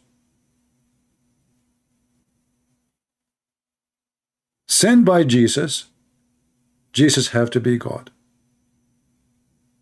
And not only that, do you see how important those names are? That's mean whatever John and Peter and Paul said is very authentic, for they are chosen by God. And do you see that the Muslims agree that they were sent to the city of Antioch? Muhammad is copying the Bible. And this is where the Christian were called a Christian for the first time.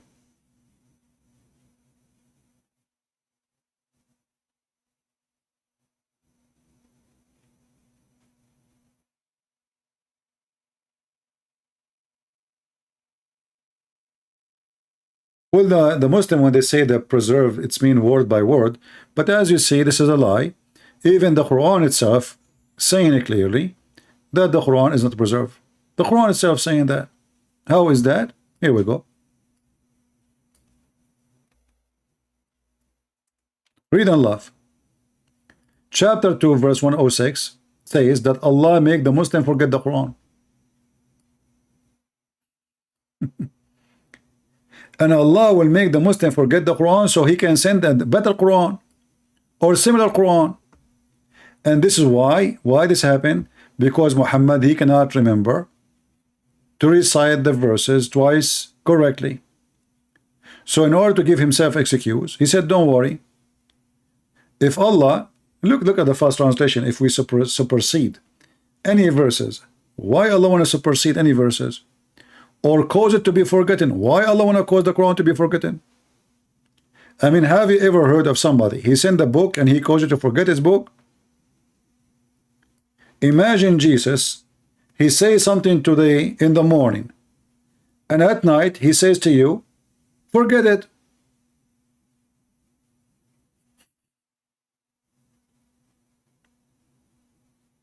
Can you believe it?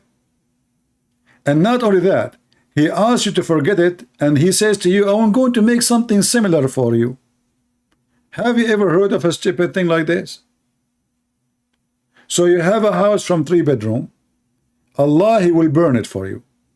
And Allah will say to you, I will build something similar. So why you destroy the first house if the second house would be the same?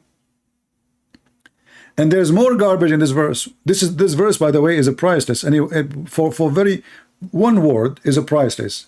Do you see the word better? Do you see it? How in the world that there is a God, he can write better book than his book?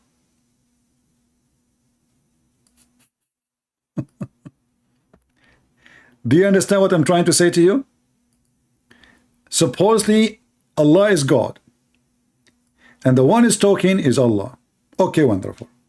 How in the world Allah is going to write a book better than his book?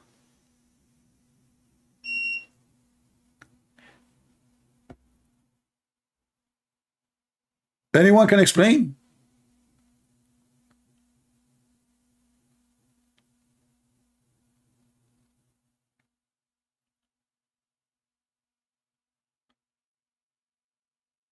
The word better mean that Allah, he admit that his Quran is worse and there is better.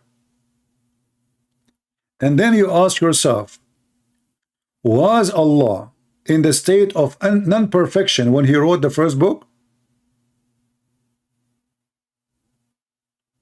Do you understand what I'm saying? This is a chapter 2 verse 106. If there is better, Allah is the one who's talking. This is the, and you see, this is why when the Muslims say the Quran is preserved, I like that, because then we can laugh more. The Muslim, they cannot say this is wrong, somebody added. No, it's preserved. I love it. But this is alone to prove to me that this is cannot be from God. Can Allah speak better than Allah? Can Allah write better than Allah?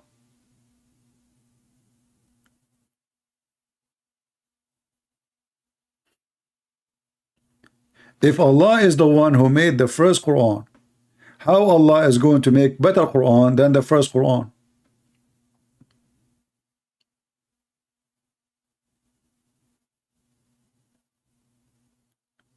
This is why we say Islam is laughable. Cannot be God speaking. This is stupid. You know, this is a guy saying stupid things. You see, I can say to you, I will write a better book than my previous book, which means I will give it more effort, I will study harder, I will research more, try to give more reference.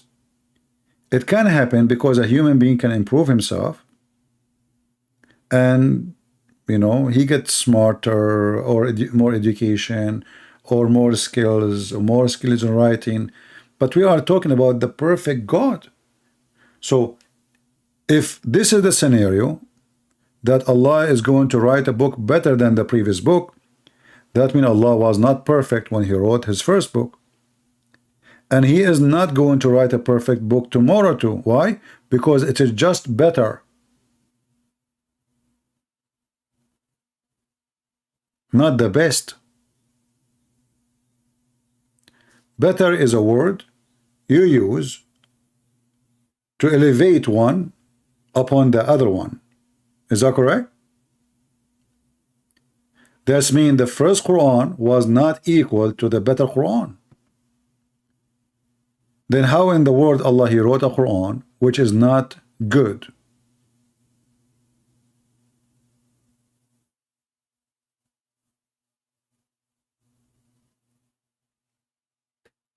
This is why we laugh.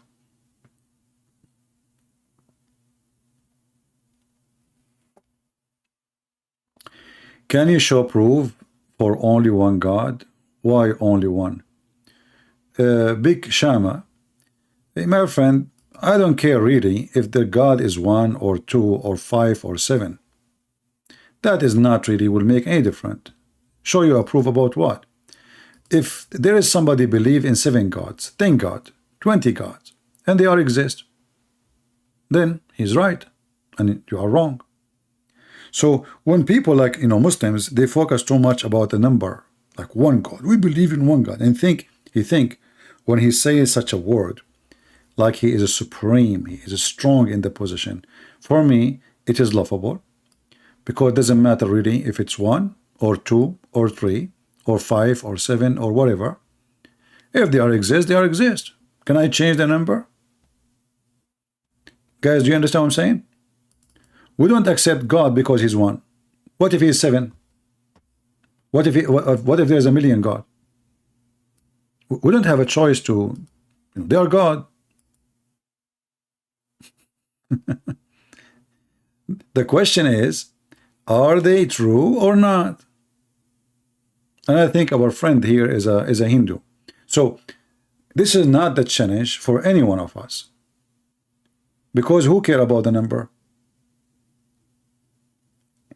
Numbers doesn't make you better, less or more. God have a qualification. And his first qualification is his ability. So if you can bring me a million God, and they can create universe like this, and they can create humans and animals and trees, well, they are God then.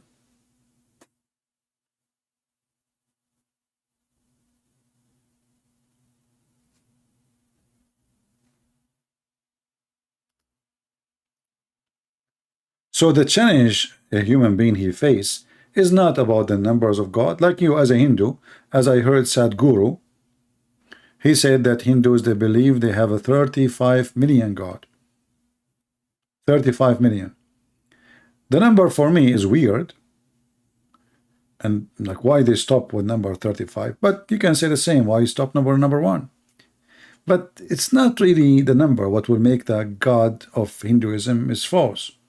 It is the belief itself. Like you have a temple for rats, you have things doesn't make sense, like in reincarnation, the good person, if you are a bad person, you will come as a bad animal. There's a bad animal and good animal. Animal is an animal.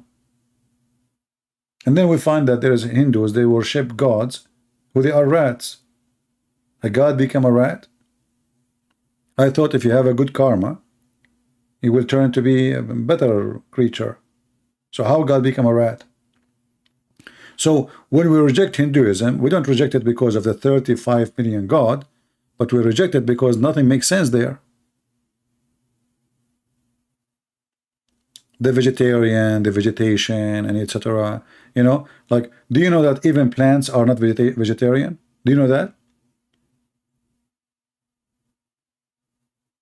Even plants, they eat beef. If you don't believe me, get some meat and bury it under your tomato, and you will see how the tomato will go crazy. How the plant will flourish. So Hinduism is a philosophy. It's not really anything except philosophy, and philosophy with no logic.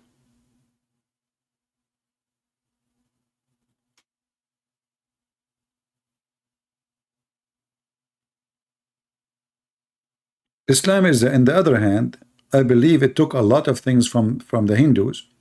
As an example, a Hindu person, he believes in a bad karma and a good karma, correct? Is that correct? Okay.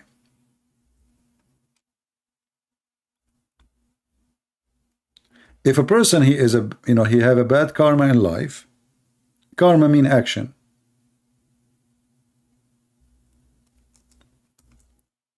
He will come in the coming life as lower creature. Lower creature. If he is a person have a good karma, he will come in a better creature. Muhammad, he adopted the same teaching of the Hindus. Muhammad believed in reincarnation of a human being from human to animals and from animals to human. Look what Muhammad said. This hadith, we cannot find it in English. Let us find.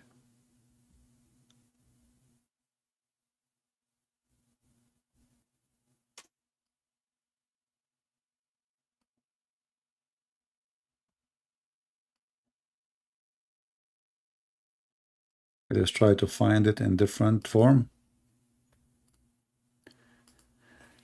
According to Muhammad, let's see. Here we go. According to Muhammad, a person who is a martyr for Allah, he will come back in the heaven. He will live again in the heaven, and he will, his soul will be given the body of a green bird, and those green birds will be living, hanging themselves in the chandelier, and this chandelier is hanged on the throne of Allah.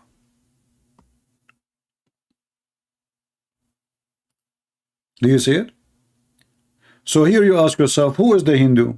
The Hindu or Muhammad?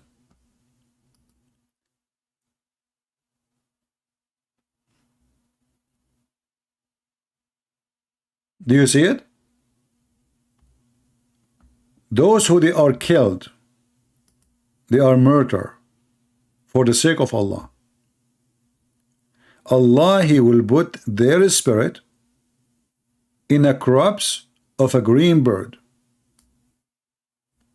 What they call those green birds in India? Parrot? Oh, this is Hinduism. People, isn't this is Hinduism?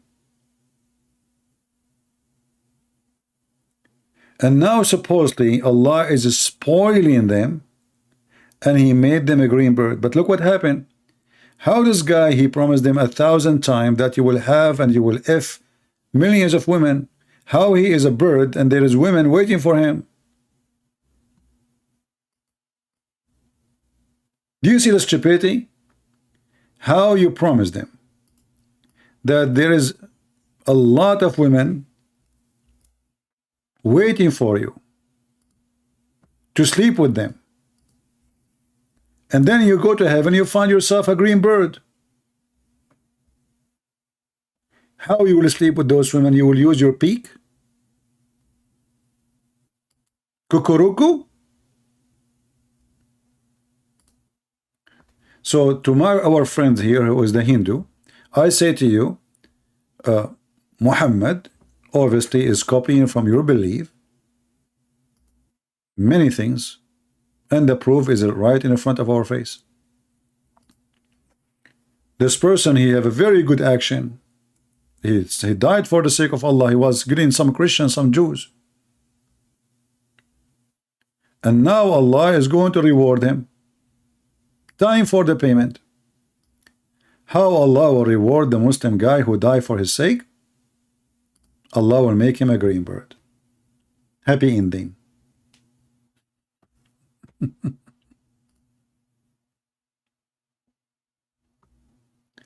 And the funny, it says a green bird, maybe a chicken, not necessarily this. Maybe it's a chicken. It can be a chicken is green. It says a green bird. He didn't say what kind of bird.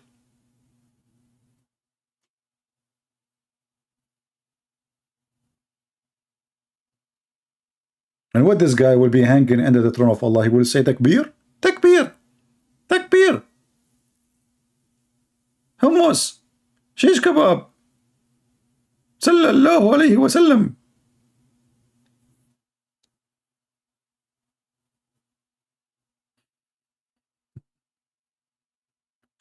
What? And this is not a happy ending. So the poor guy, he joined jihad, he joined Al-Qaeda, he joined ISIS, he committed suicide, he lost his life, and then you make him a bird?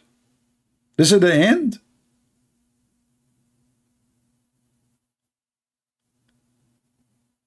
And your wife a guy from Hamas, he died fighting the Jews. He is going to be a bird?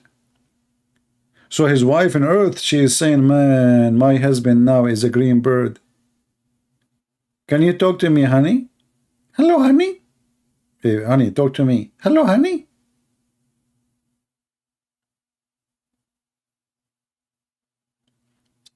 Hey, Tony, welcome. By the way, if you say hello and I did not answer you, I'm not ignoring you, but you know we have a topic. And as you see, it's very important, the bird. This is the happy ending. You will become a, you know, why Muhammad did not say he will become a dog? I mean, what difference is going to make? It's an animal anyway.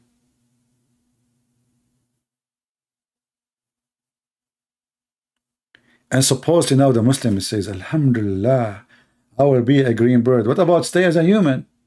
Which one is better?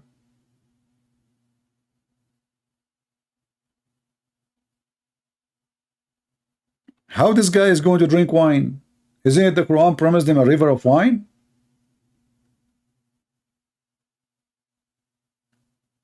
A green bird drinking wine in a cup. Isn't the Quran promising to drink in a cup?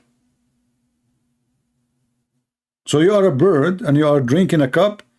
Isn't it the Quran promise you that you will wear a green silk made in Persia? So now you are a bird and you are wearing green silk? That is messed up. I mean, when Muhammad he made up a lie, his lies hit the sky. They are so high. Hashish, hummus, falafel, I mean, you name it. You don't know what this guy is eating when he say things. And look, Muhammad he insists that they will be hanging on a chandelier. That's deep. Not in a branch. Not. I mean, put him in at least in the wood. Let him have fun. You want to put him now. You made him a bird, and you made him under the eyes of Allah in the chandelier. What about you let the guy go have fun in the heaven? So now for eternity, you are hanged under the eyes of Allah, and Allah is farting on you.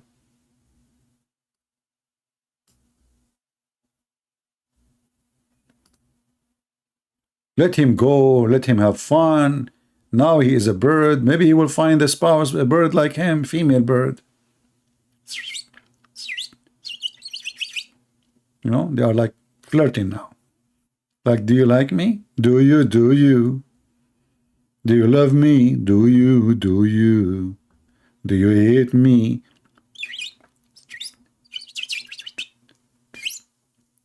Bird. And then, brother, look, it says here. Look how the story is getting complicated. Here. It says, in the crops of a green bird. It's not you will be a green bird. You wish. He is using a crops of birds who they are already exist. And he insert your soul inside them. This reminds me of hot dog. I told this story before. You know, first time I came to the state, I went to a church, and the guy in the church, very nice people, you know, very friendly. One guy in the church, he wanted to take me around to show me the town. So he said, do you like to eat? It was like noontime almost. I said, yeah, sure, you know, I was hungry. He said, let us eat hot dogs. And I was saying to myself, what he said? Did he say really hot dogs? And I was looking at him, I mean, do this guy really eat dogs? You know? And then I start saying to him, you know what? I'm not really hungry. I will eat later. It's okay. Let us go around and, you know, I will go home soon. You know? He said, what happened a second ago? You said you want to eat, you know? He don't know. I was shocked, you know. He just told me when I eat dogs. I don't want to eat head dogs. I don't want to eat cold cats. I want to eat a green bird. It took me some time to find out that it's hot dogs. I mean, it's very weird. Why you call it hot dogs? If there's no dogs involved. Anyway, you know, this is what happened to you when you are like very knowledgeable in English. So Allah will insert your soul inside a hot dog, a green bird. Crops, and those birds, they are hanged in a lamp suspended from the throne, which go where they wish in paradise. Brother, those birds,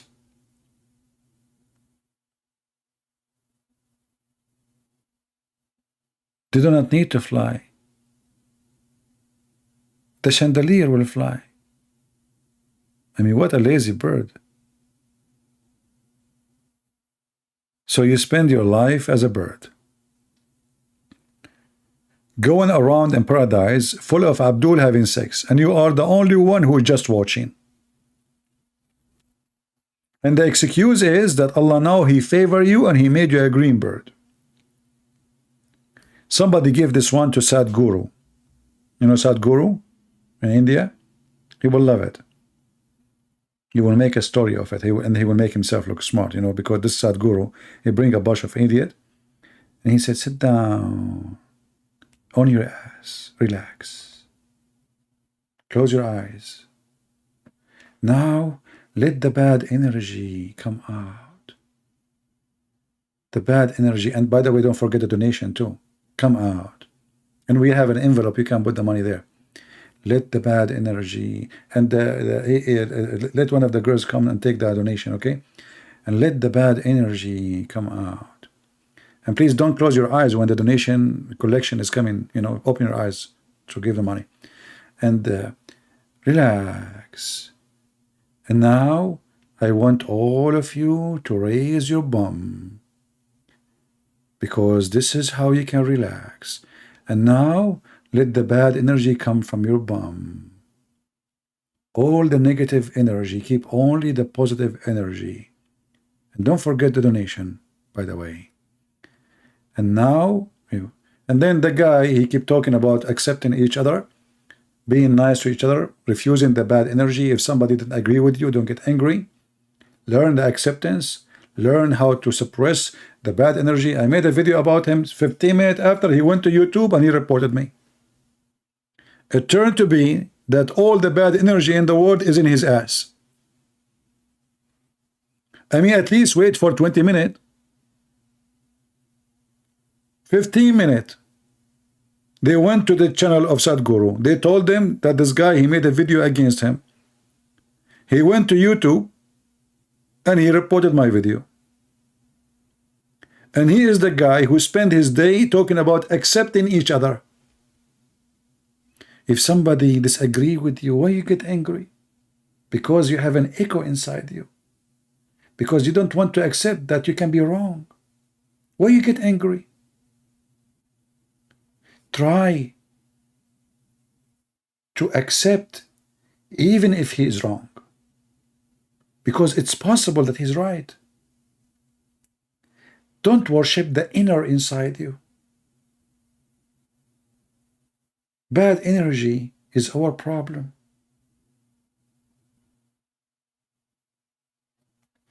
This is why the Lord, he says, be aware of false teachers.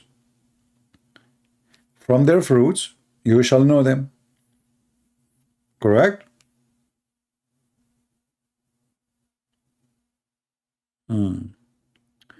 Anyway, I hope you guys, you get happy today, because if you convert to Islam now and you die for the sake of Allah, you will become a bird.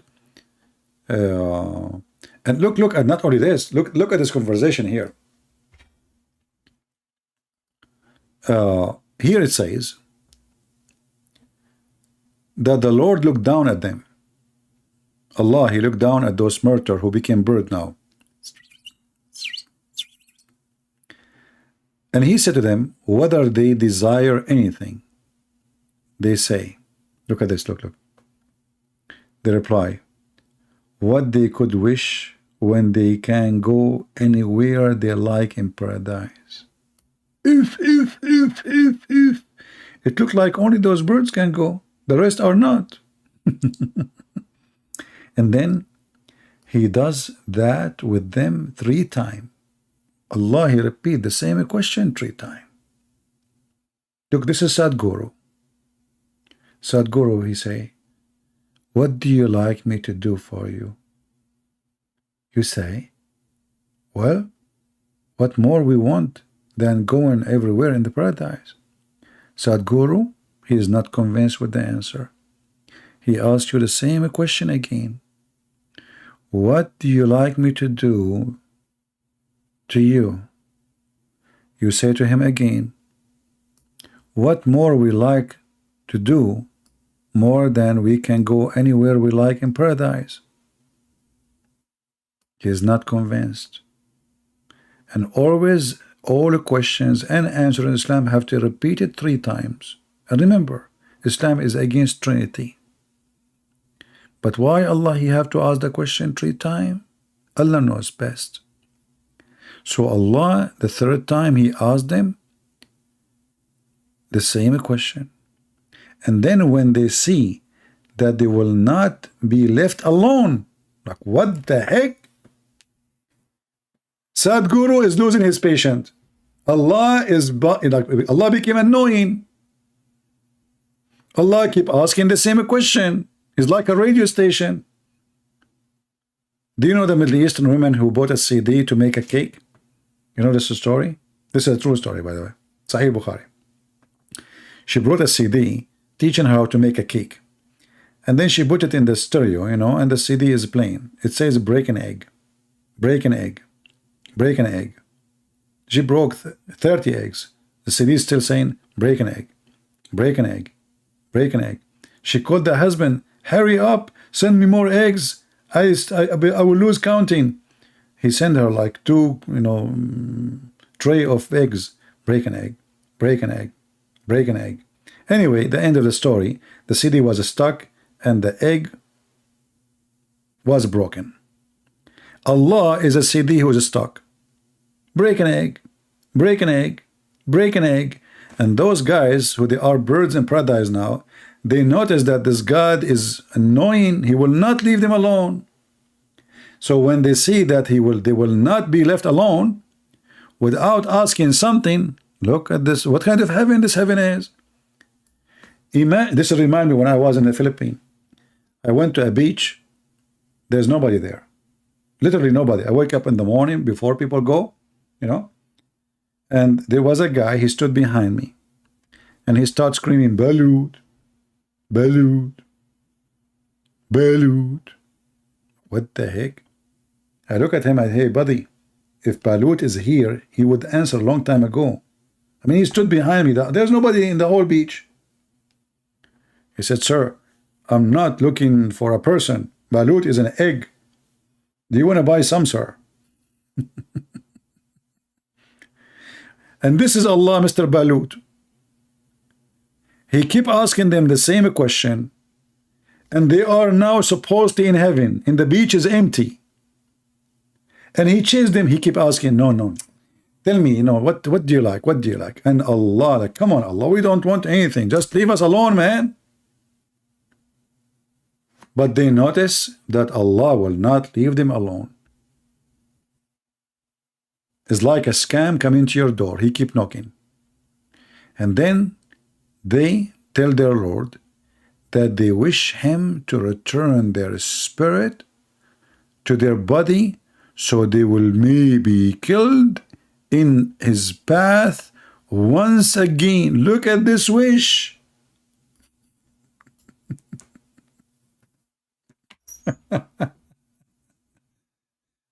Anyone understand what happened now? Obviously those guys, they are desperate to leave the heaven. maybe the Muslim, they see it like, yeah, they want to die for the sake of Allah. No, don't you see it says he will not stop until he will not leave them alone? So those Abdul, they are asking Allah, for the sake of Allah, can you give us our body back and throw us in earth again? We don't want your heaven, you idiot. We are willing to die again. Just give us our body and leave us alone.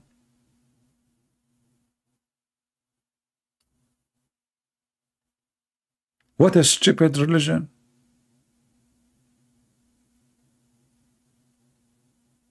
Like already you died once, and now you are in heaven, and now you are desperate to leave the heaven. You want, just give me my body. It's okay. You know, I don't want anything from you.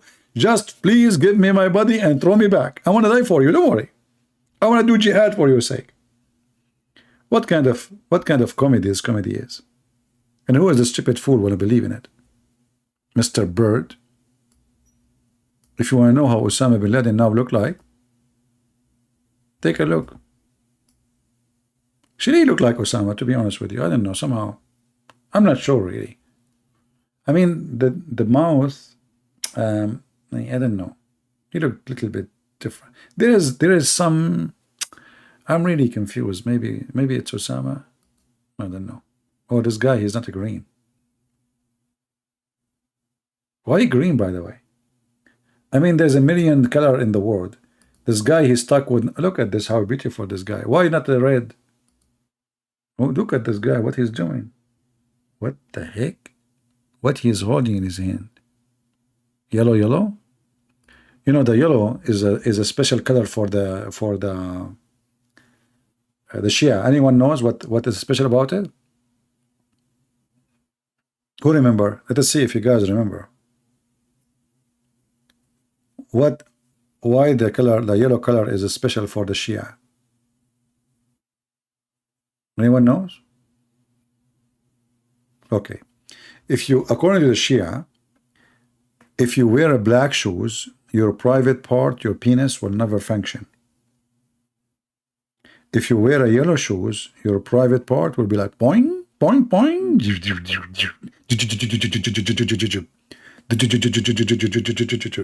This is why the Shia, they are, like if you go to Baghdad, you will not find anyone buying black shoes unless he's an ignorant.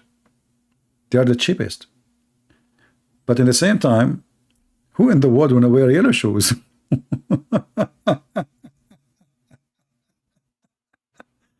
And this is the lucky yellow bird.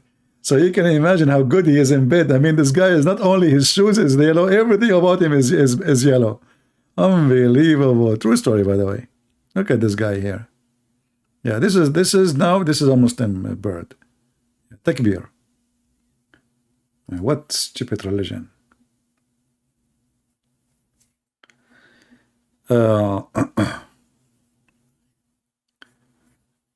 Yeah, black shoes, they will make you weak in bed, you know. Don't wear black shoes. And you know, I was like saying to myself, what's my problem? What's my problem? What's my problem? And then one day I discovered that all my life I was wearing black shoes. True story. Black shoes will make your oh boy. Are women wearing? You see, they don't talk about women; they talk about men. And like the Shia, they have their own, you know, crazy stuff. Like as an example, if you look at your wife anus, and you are having sex with her, your son or your whatever son or daughter will come and mute. She cannot talk or he cannot talk because you look at her anus. You cannot look at her anus. Haram, haram. Okay. Yeah, they have, you know, the Shia, they have a crazy stuff. If your wife, she is giving you birth only for daughters, you spank her in her ass 7 times when you are having sex, and you say, Ya Ali. Each time you spank her, you say, Oh Ali, oh Ali. Oh, you have to spank hard, by the way, okay? Just to let you know. Then she will give birth to a baby boy.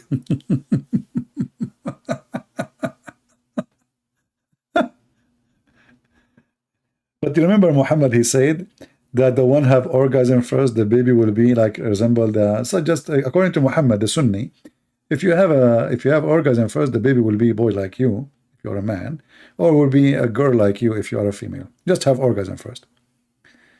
Yeah, but this is like the spanking is a good one, you know, like your wife.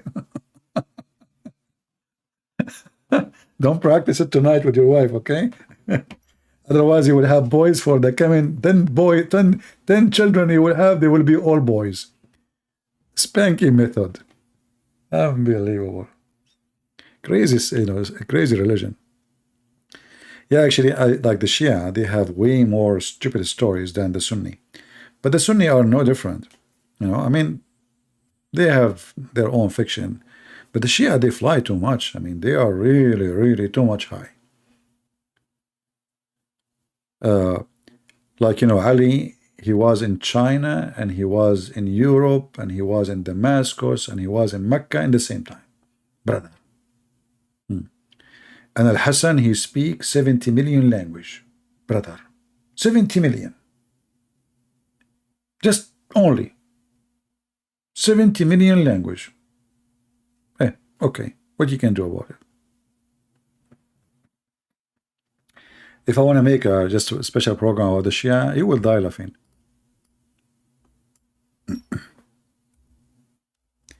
If you remember, I made a video about why a person, why the Muslim Shia, they were speaking about the Sunni, why they are homosexual. Did anyone remember the video?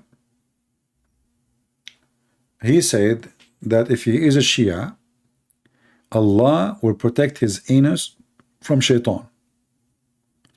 But if he is a Sunni, the baby, when he is born, shaitan, he put his finger in his anus. And that will make him, which means will make every Muslim Sunni a homosexual. This is the the logic and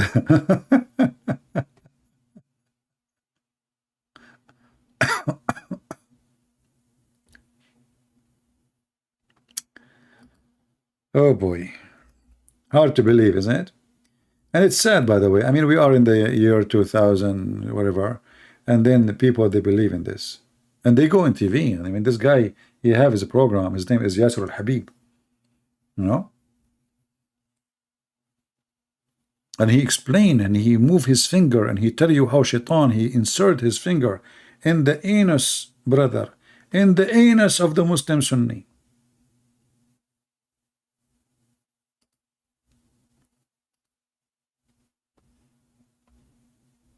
Thank God I am not a Sunni. And you know, like one of the questions somebody asked me before, he said, what if somebody later he converted to be a Shia? He's already now, shaitan, he put his finger in his anus. Can that be fixed? You know, what if somebody one day, after, let's say, he become adult or something, he become a Shia.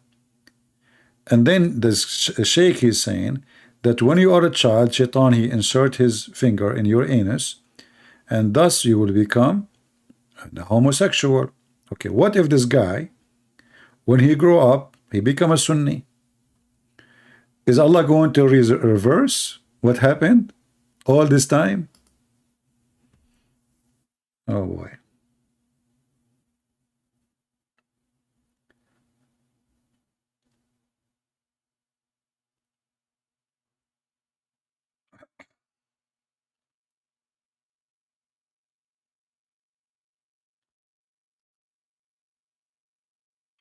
You know, actually, they have a story. Maybe I should make some special video about the Shia. Remind me, maybe next week. Like, there is a story where the Shia, they believe that Ali, he is one of the prophets who suffer from things. Or he was the accompany of the prophets who have from hard time or harsh time. So the Shia, they believe that Ali was with Abraham when they tried to burn Abraham, and he is the one who made the fire cooled down on Abraham. And Ali, he was with Noah in his ship in the flood time, and actually he is the one who saved his ship from drowning. Like, look like there is a hole, you know, in the ship, and Ali is the one who blocked it. And Ali was with Isa, and he was with Musa. So when Musa, he crossed the sea, Ali was with him too. So you know, you will find the Shia, they have millions of stories beyond imagination. He's a time traveler. He is Muhammad is a time traveler too.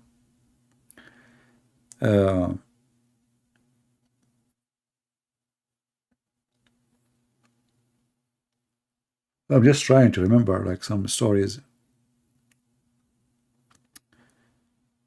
Oh, hold on. There's a verse in the Quran where Allah, he speak about a mosquito. A mosquito. So he said it's not like it's not hard for Allah to give an example or a parable of a mosquito and higher, which means even if it's small, He can make a parable about it. The Muslim Shia, they believe that Ali is the mosquito.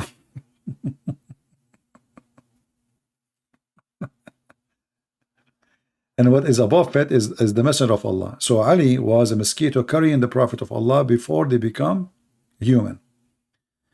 There is endless, crazy stories.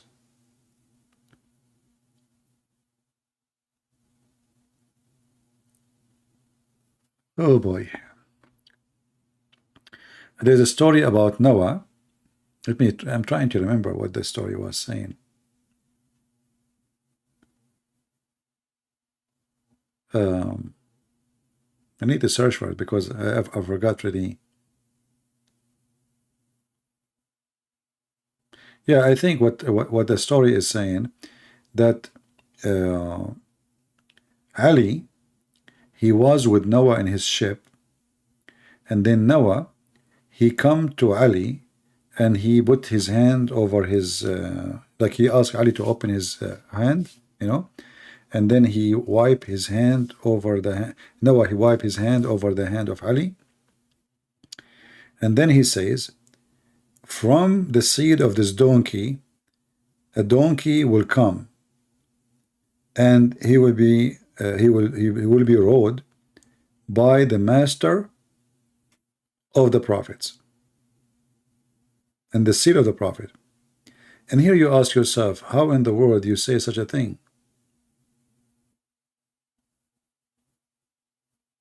How Noah describing Ali to be a donkey, and from his seed a donkey is going to ride him. Actually, let me try to find this reference as I mentioned it, because somebody might say it's not true, this is false. Let us search.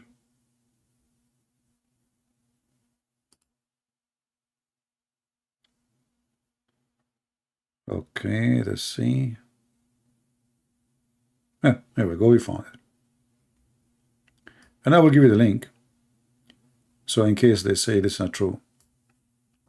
This is the book of Al-Kafi. Al-Kafi is the same as Al-Bukhari. Let's take a note. This is equal to Al-Bukhari for the Shia. So if you go here down, it says,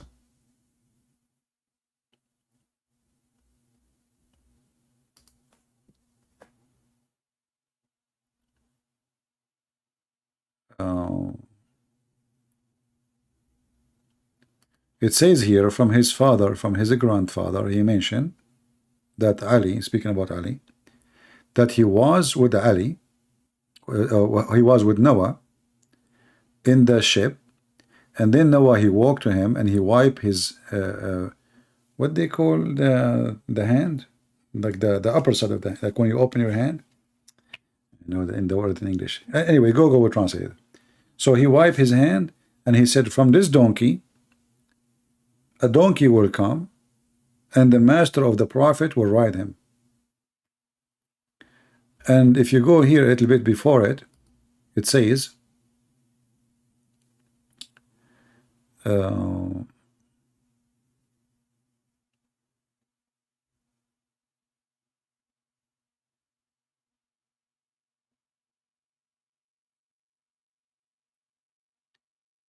the first ones of the animals who died, it was Ufayr. You remember the Ya'fur, the donkey of the prophet who speak, and Muhammad, he spoke to him, and he died right away when the prophet of Allah, he died. And then he like what happened when he heard that the prophet, he died, the donkey, he broke his rope. He was so angry, and then he went to an empty well, and he threw himself inside the well. And by the way, this is a Shia, this is Sunni story too. He threw himself, this is a story exists in Ibn Kathir. He threw himself inside the well and he committed suicide. And this is where he died, and this is the well become his grave. Let me use Google Translation to end the drama. So here it says that Noah, let's see where it says Noah.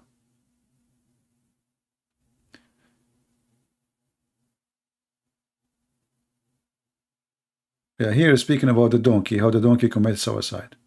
His name is Afir. Here they call him Afir. The Muslim Sunni, they call him Ya'fur. So this donkey, he throw himself in the well of dry water. There's no water in it. He commits suicide when he heard the news that Muhammad, he died. And here the story is, the translation is coming wrong. So Noah, he came to Ali and he said, from this donkey, from his seed, a donkey will come and will ride him, the master of all the prophets. You see, out of his lions, of this donkey, come a donkey that the master of the prophets and their seed rides. All right.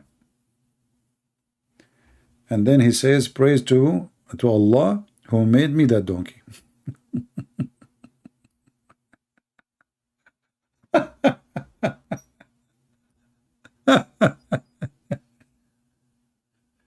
I mean, can you believe this?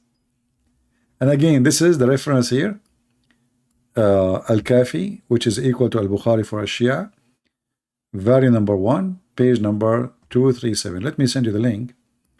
I will shorten the link. I don't know if we can post it in Arabic. Actually, I mean the link as it is. Let me see. It didn't work. Actually, for some reason. Okay, hold on.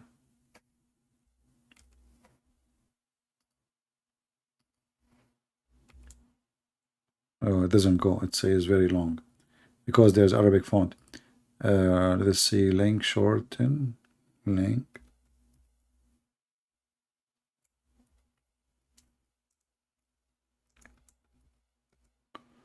Create a short link.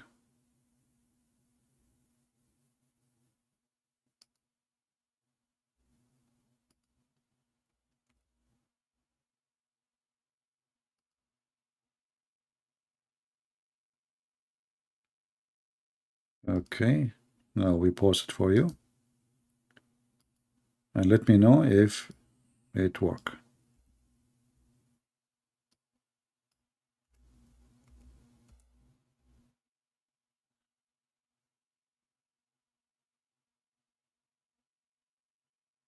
You see it? So you know that the Shia, they have endless stories. They are crazy. I mean, I used to read them just for fun, you know, just for you know, like you, sometimes you want to feel better, just for fun, just read them. Yeah, and by the way, the Shia, they believe that Ali, excuse my language now, don't be upset. His real name is Pussy.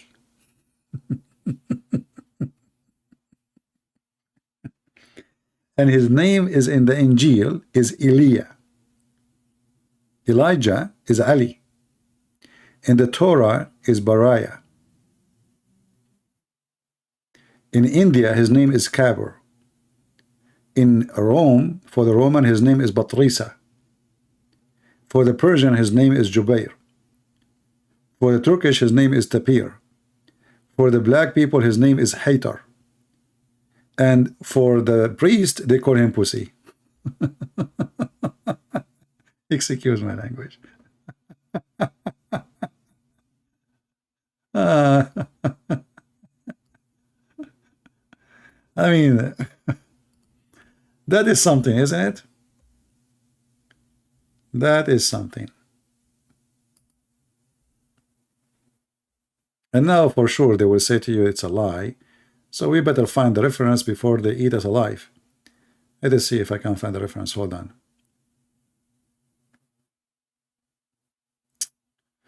Where are we going to find this now? Here we go. Okay, let us close this one.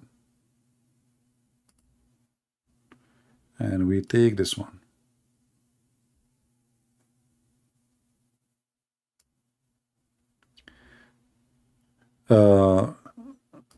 This is the book of Bisharatul Mustafa, page number 33. and we zoom out.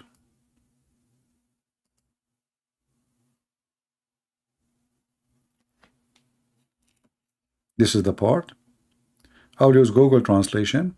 Here it says, and his name, like the priest, they call him Pussy. Yeah, let's translate. Shall we? I mean, look how many names he have. So my name in the Bible is Elijah. Ali is Elijah. Take a note, please. Okay? So he's Elijah in the Bible. In the Torah, his name is Bariah. In the Zabur, his name is Ari. In India, his name is Kabir for the Hindus. For the Roman, they call him Batrisa. Among the Persian, they call him Jubair. Among the Turk, they call him Taybar. And among the Zinj, they call him Haytar. And among the priest, they call him Busi.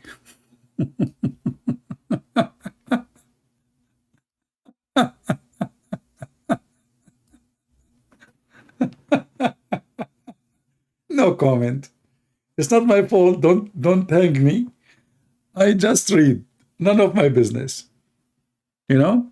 I'm not the one who said it. I have nothing to do with it. I'm not responsible. And this is the name of the book, Bisharatul Mustafa, which means the good news about the chosen one, Muhammad. Page number 33. And this is the Shia library here, the website, Shia library. This is a very Islamic website. And now let us give you the link. Well, the English translation is funny how the word Busi is coming, you know, like Busi, you know. Oh boy. I mean, I'm telling you, this religion is really crazy. I mean, the more you study it, the more you go nuts, you go crazy, literally. I mean, this beyond stupidity. And then you ask yourself, like, even those people even they read what is written in their books? Do they really read? So let me pause for you the link.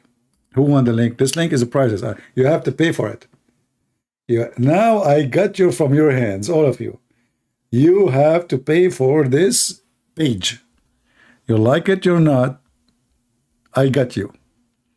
So his name is Elijah. I mean, they worship him, man. This Ali, he is their God.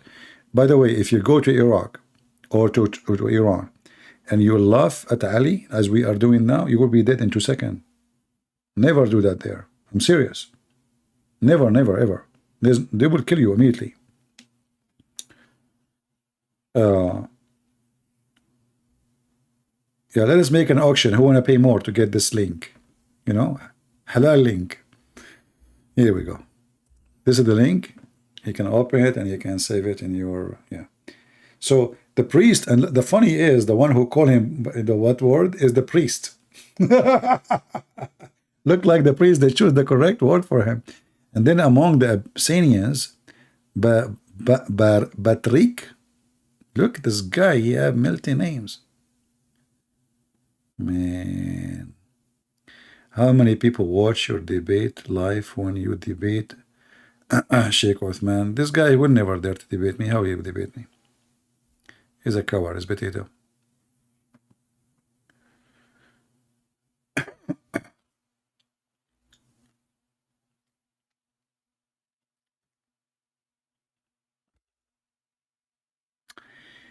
So do you see the stupidity of this cult? It's literally mental illness.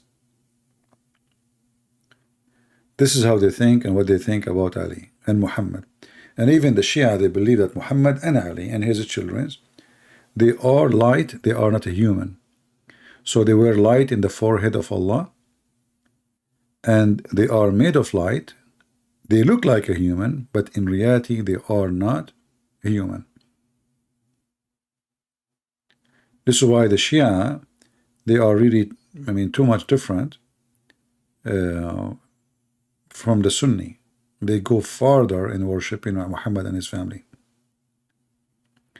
Talk about the sword of Ali, that will need another drama. The sword of Ali is a different story. Hisham al-Husayni. Yeah. Well, you know, like right away when you debate those potatoes, they start accusing you. You are a Zionist. You are, you know, the potato. I mean, if you speak Arabic, just watch and die laughing. I think there is one of you. He made a subtitle for it. I forgot who. You can watch it with subtitle if you don't speak Arabic.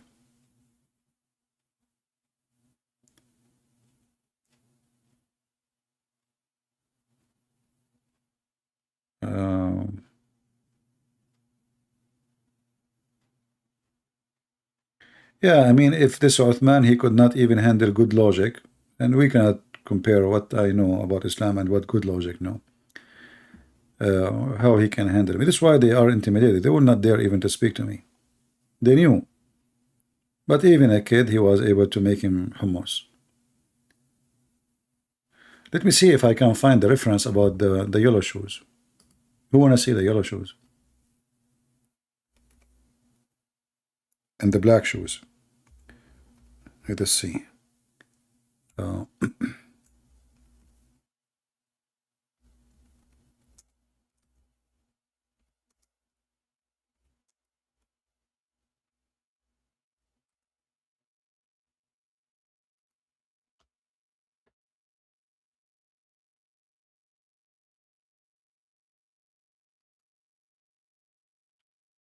Okay, so this is the other hadith about the black shoes. I found it. Let me wait for you there. So this is the book. It's called Wasa'il al-Shia, volume number 5, page number 67. Hadith number 38, or story, issue number 38. It's hated to wear black. It's not haram. It is not likable. It's not right to wear a black shoe. Why? It says here, from, you know, all the way to Ali. It says, he said to him, he looked at one of his companion, and he saw him wearing a black shoe. So he said to him, what's up with you and with this black shoe? Don't you know that a black shoe will make you lose your vision and will make your penis loose? And it's more expensive than other shoes? And nobody, he wear it and he thought of himself highly.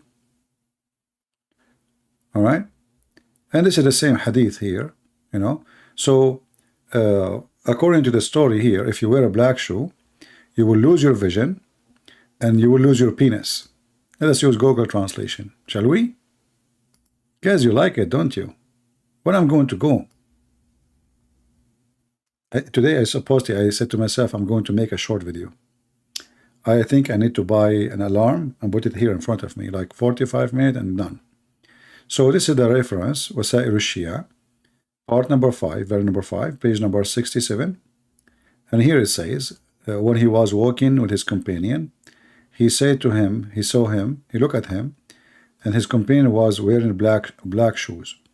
So he said to him, what's up with you and this black shoe? The translation is not too much accurate. He said to him, don't you know that it harm the eyesight and relax the penis?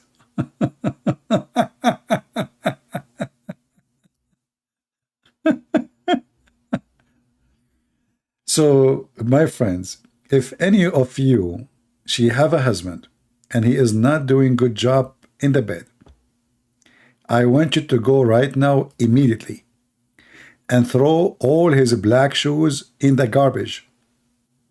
He woke up in the morning, he will not find one of them because now we knew the problem. Your husband is fine. He is just suffering the consequence and the symptoms and the side effect of wearing black shoes.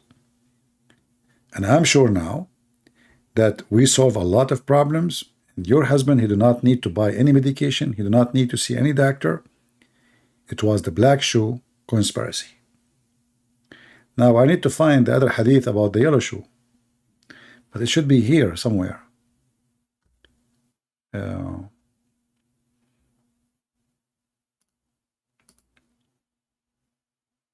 Where is the yellow shoe?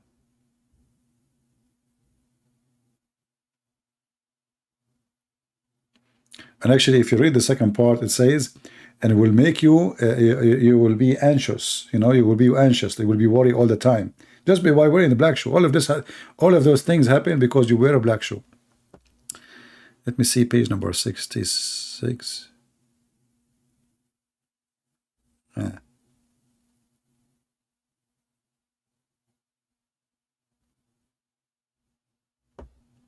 Go to 68.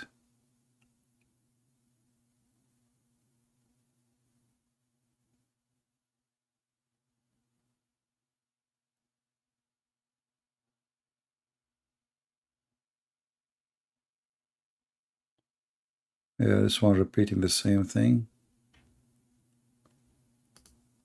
I'm just trying to find where we can find the yellow shoes here. Ah, here we go.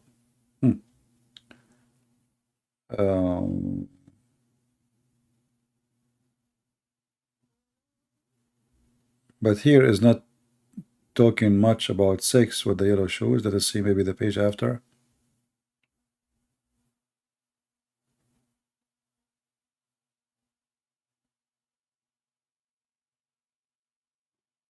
Here it says, if you wear yellow shoes, you will be happy until you ruin it. All those pages about yellow shoes.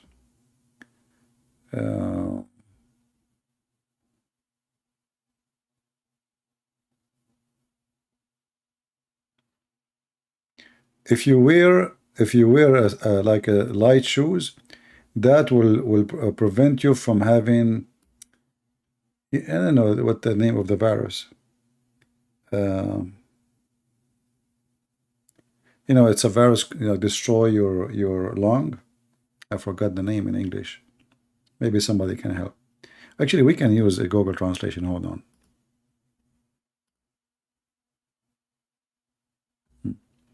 So if you wear light shoe,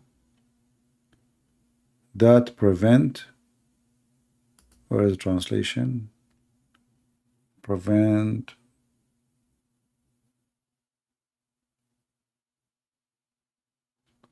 from tuberculosis. Is that the name of the disease? I don't know. This is what Google is saying. Let us go to the other page about the yellow shoes. See what shoes can do? All those shoes can, I mean, shoes can do a lot of things. So here he says, if you wear shoes, wearing slippers is safe from leprosy.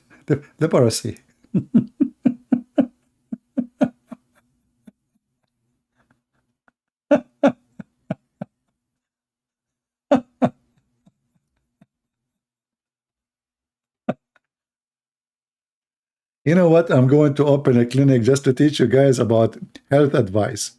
You know, so if you wear a slipper, you know, if you're addicted to wear a slipper, that will make you safe from leprosy. I mean, I wish you can speak Arabic. You would die laughing. I mean, the translation here is really horrible. Let's see. Where is the yellow? This is here is just about wearing a slipper.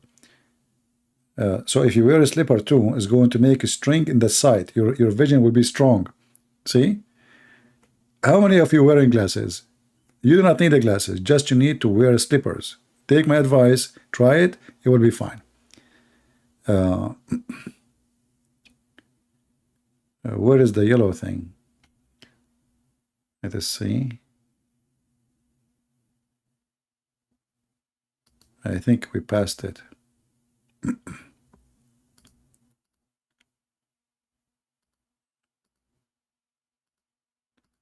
We have to go to the Arabic page.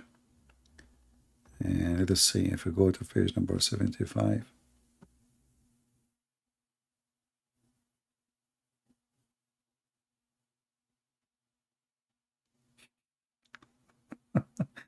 I don't know how I translate this one for you.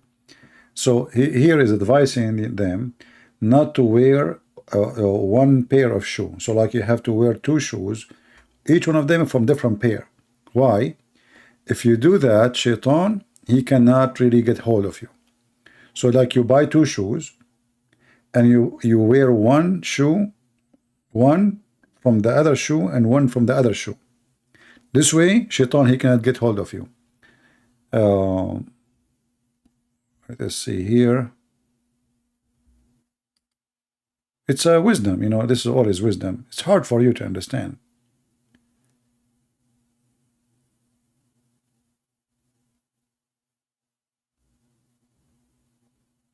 How you can understand? You aren't smart.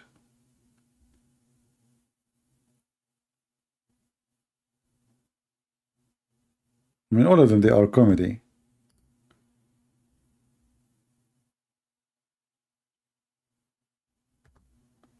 Maybe we are done with shoes here. Let me search, because that's endless. That's mean I have to search all over. Let us see if we can find.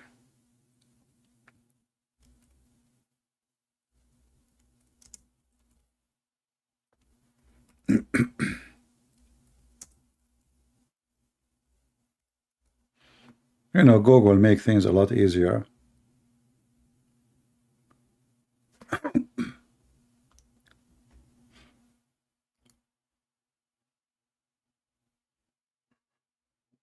I'm getting sleepy. All right. Sorry.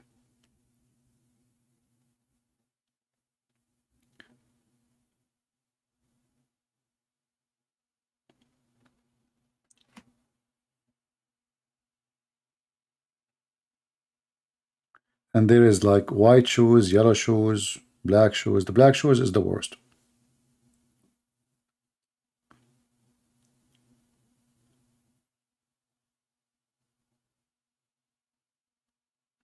And if you wear yellow shoes, you will never lose money and you will never lose a child.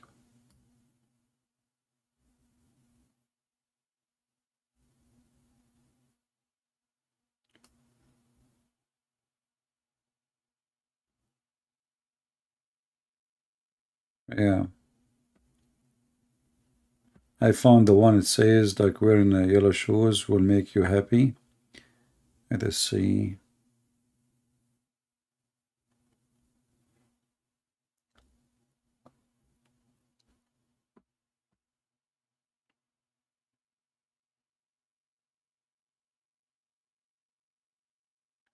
You see here, this one here, it says that the yellow shoes, when he wear a yellow shoes, he will always be happy until the shoes, like they are damaged, destroyed, like you keep wearing it until it's over. And all the time, I promise you, you will be happy.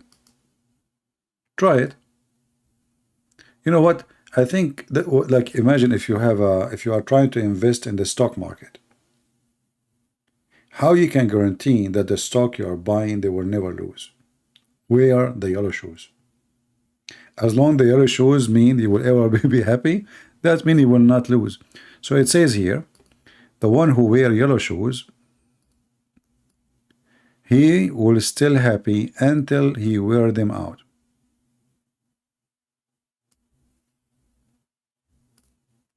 Crazy religion, what you can say.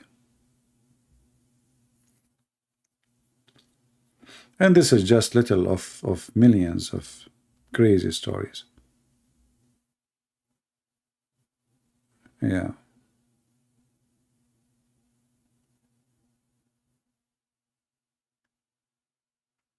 Let us see.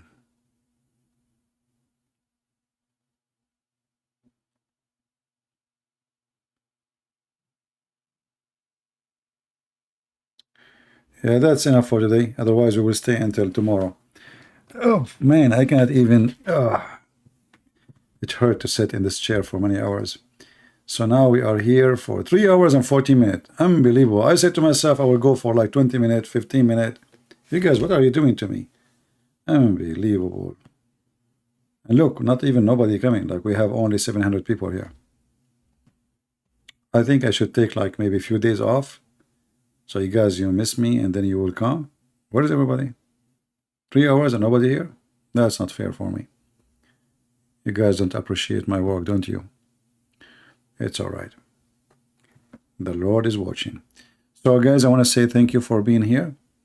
And I hope that the ones who they are wearing black shoes will not come here anymore. You're not welcome.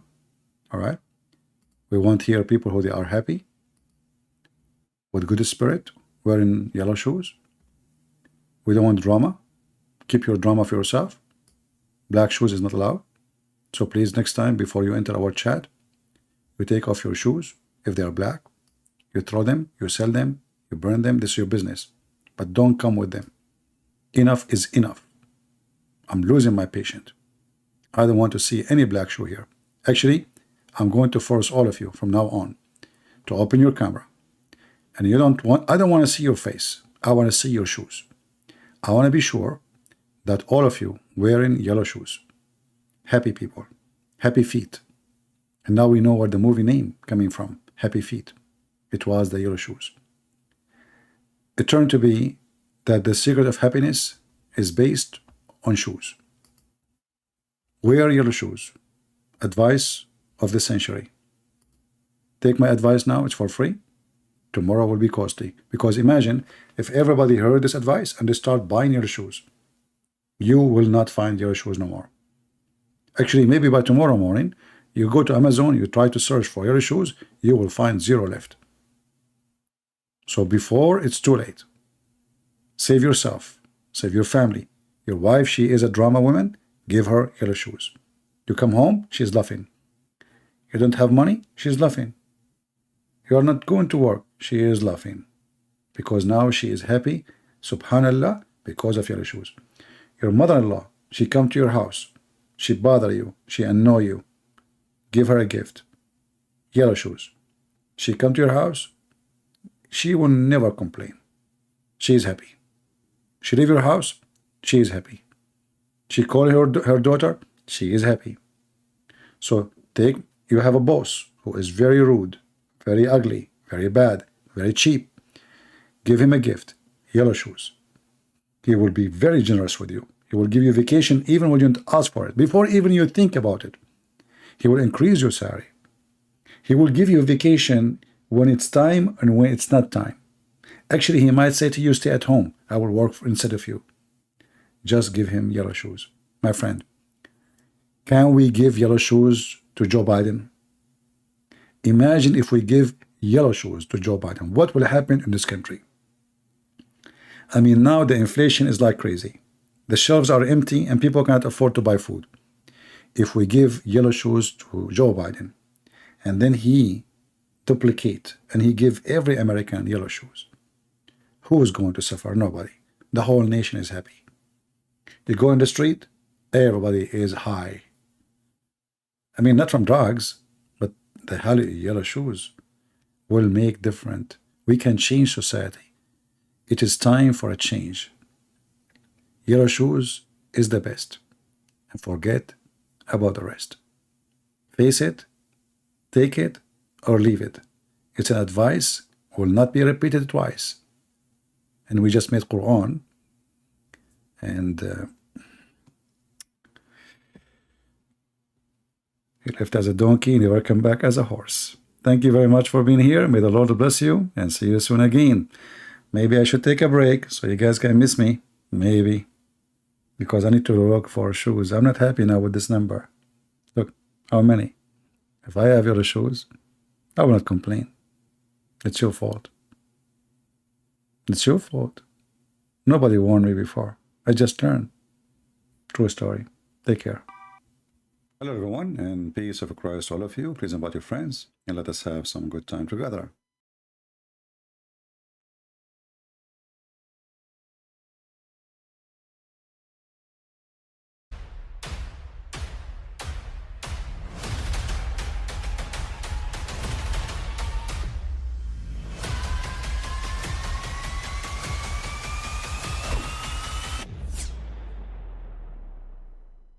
But I mean, again, he doesn't know who Gabriel is, right? Because he didn't come from an Abrahamic faith. The people of Mecca were pagan. Quran is mentioned. If this book was from other than God, they would have found in it many contradictions. If a book is without contradictions, that has no bearing on whether it comes from God or not. I've had phone books that are inerrant, but I certainly don't think God gave them. That we believe without understanding. as holes. The prophet tells us because Satan or the devil sleeps over our nostrils. Those who oversleep and not pray Fajr on time, Satan urinates in their ears. I really do think Jesus was crucified and that he really was dead and buried. He thought that he was a son of God in the sense that he was specially chosen by God. I think Jesus really did think he was going to be the Messiah, the future king of Israel. I mean, that is, after all, why they crucified him.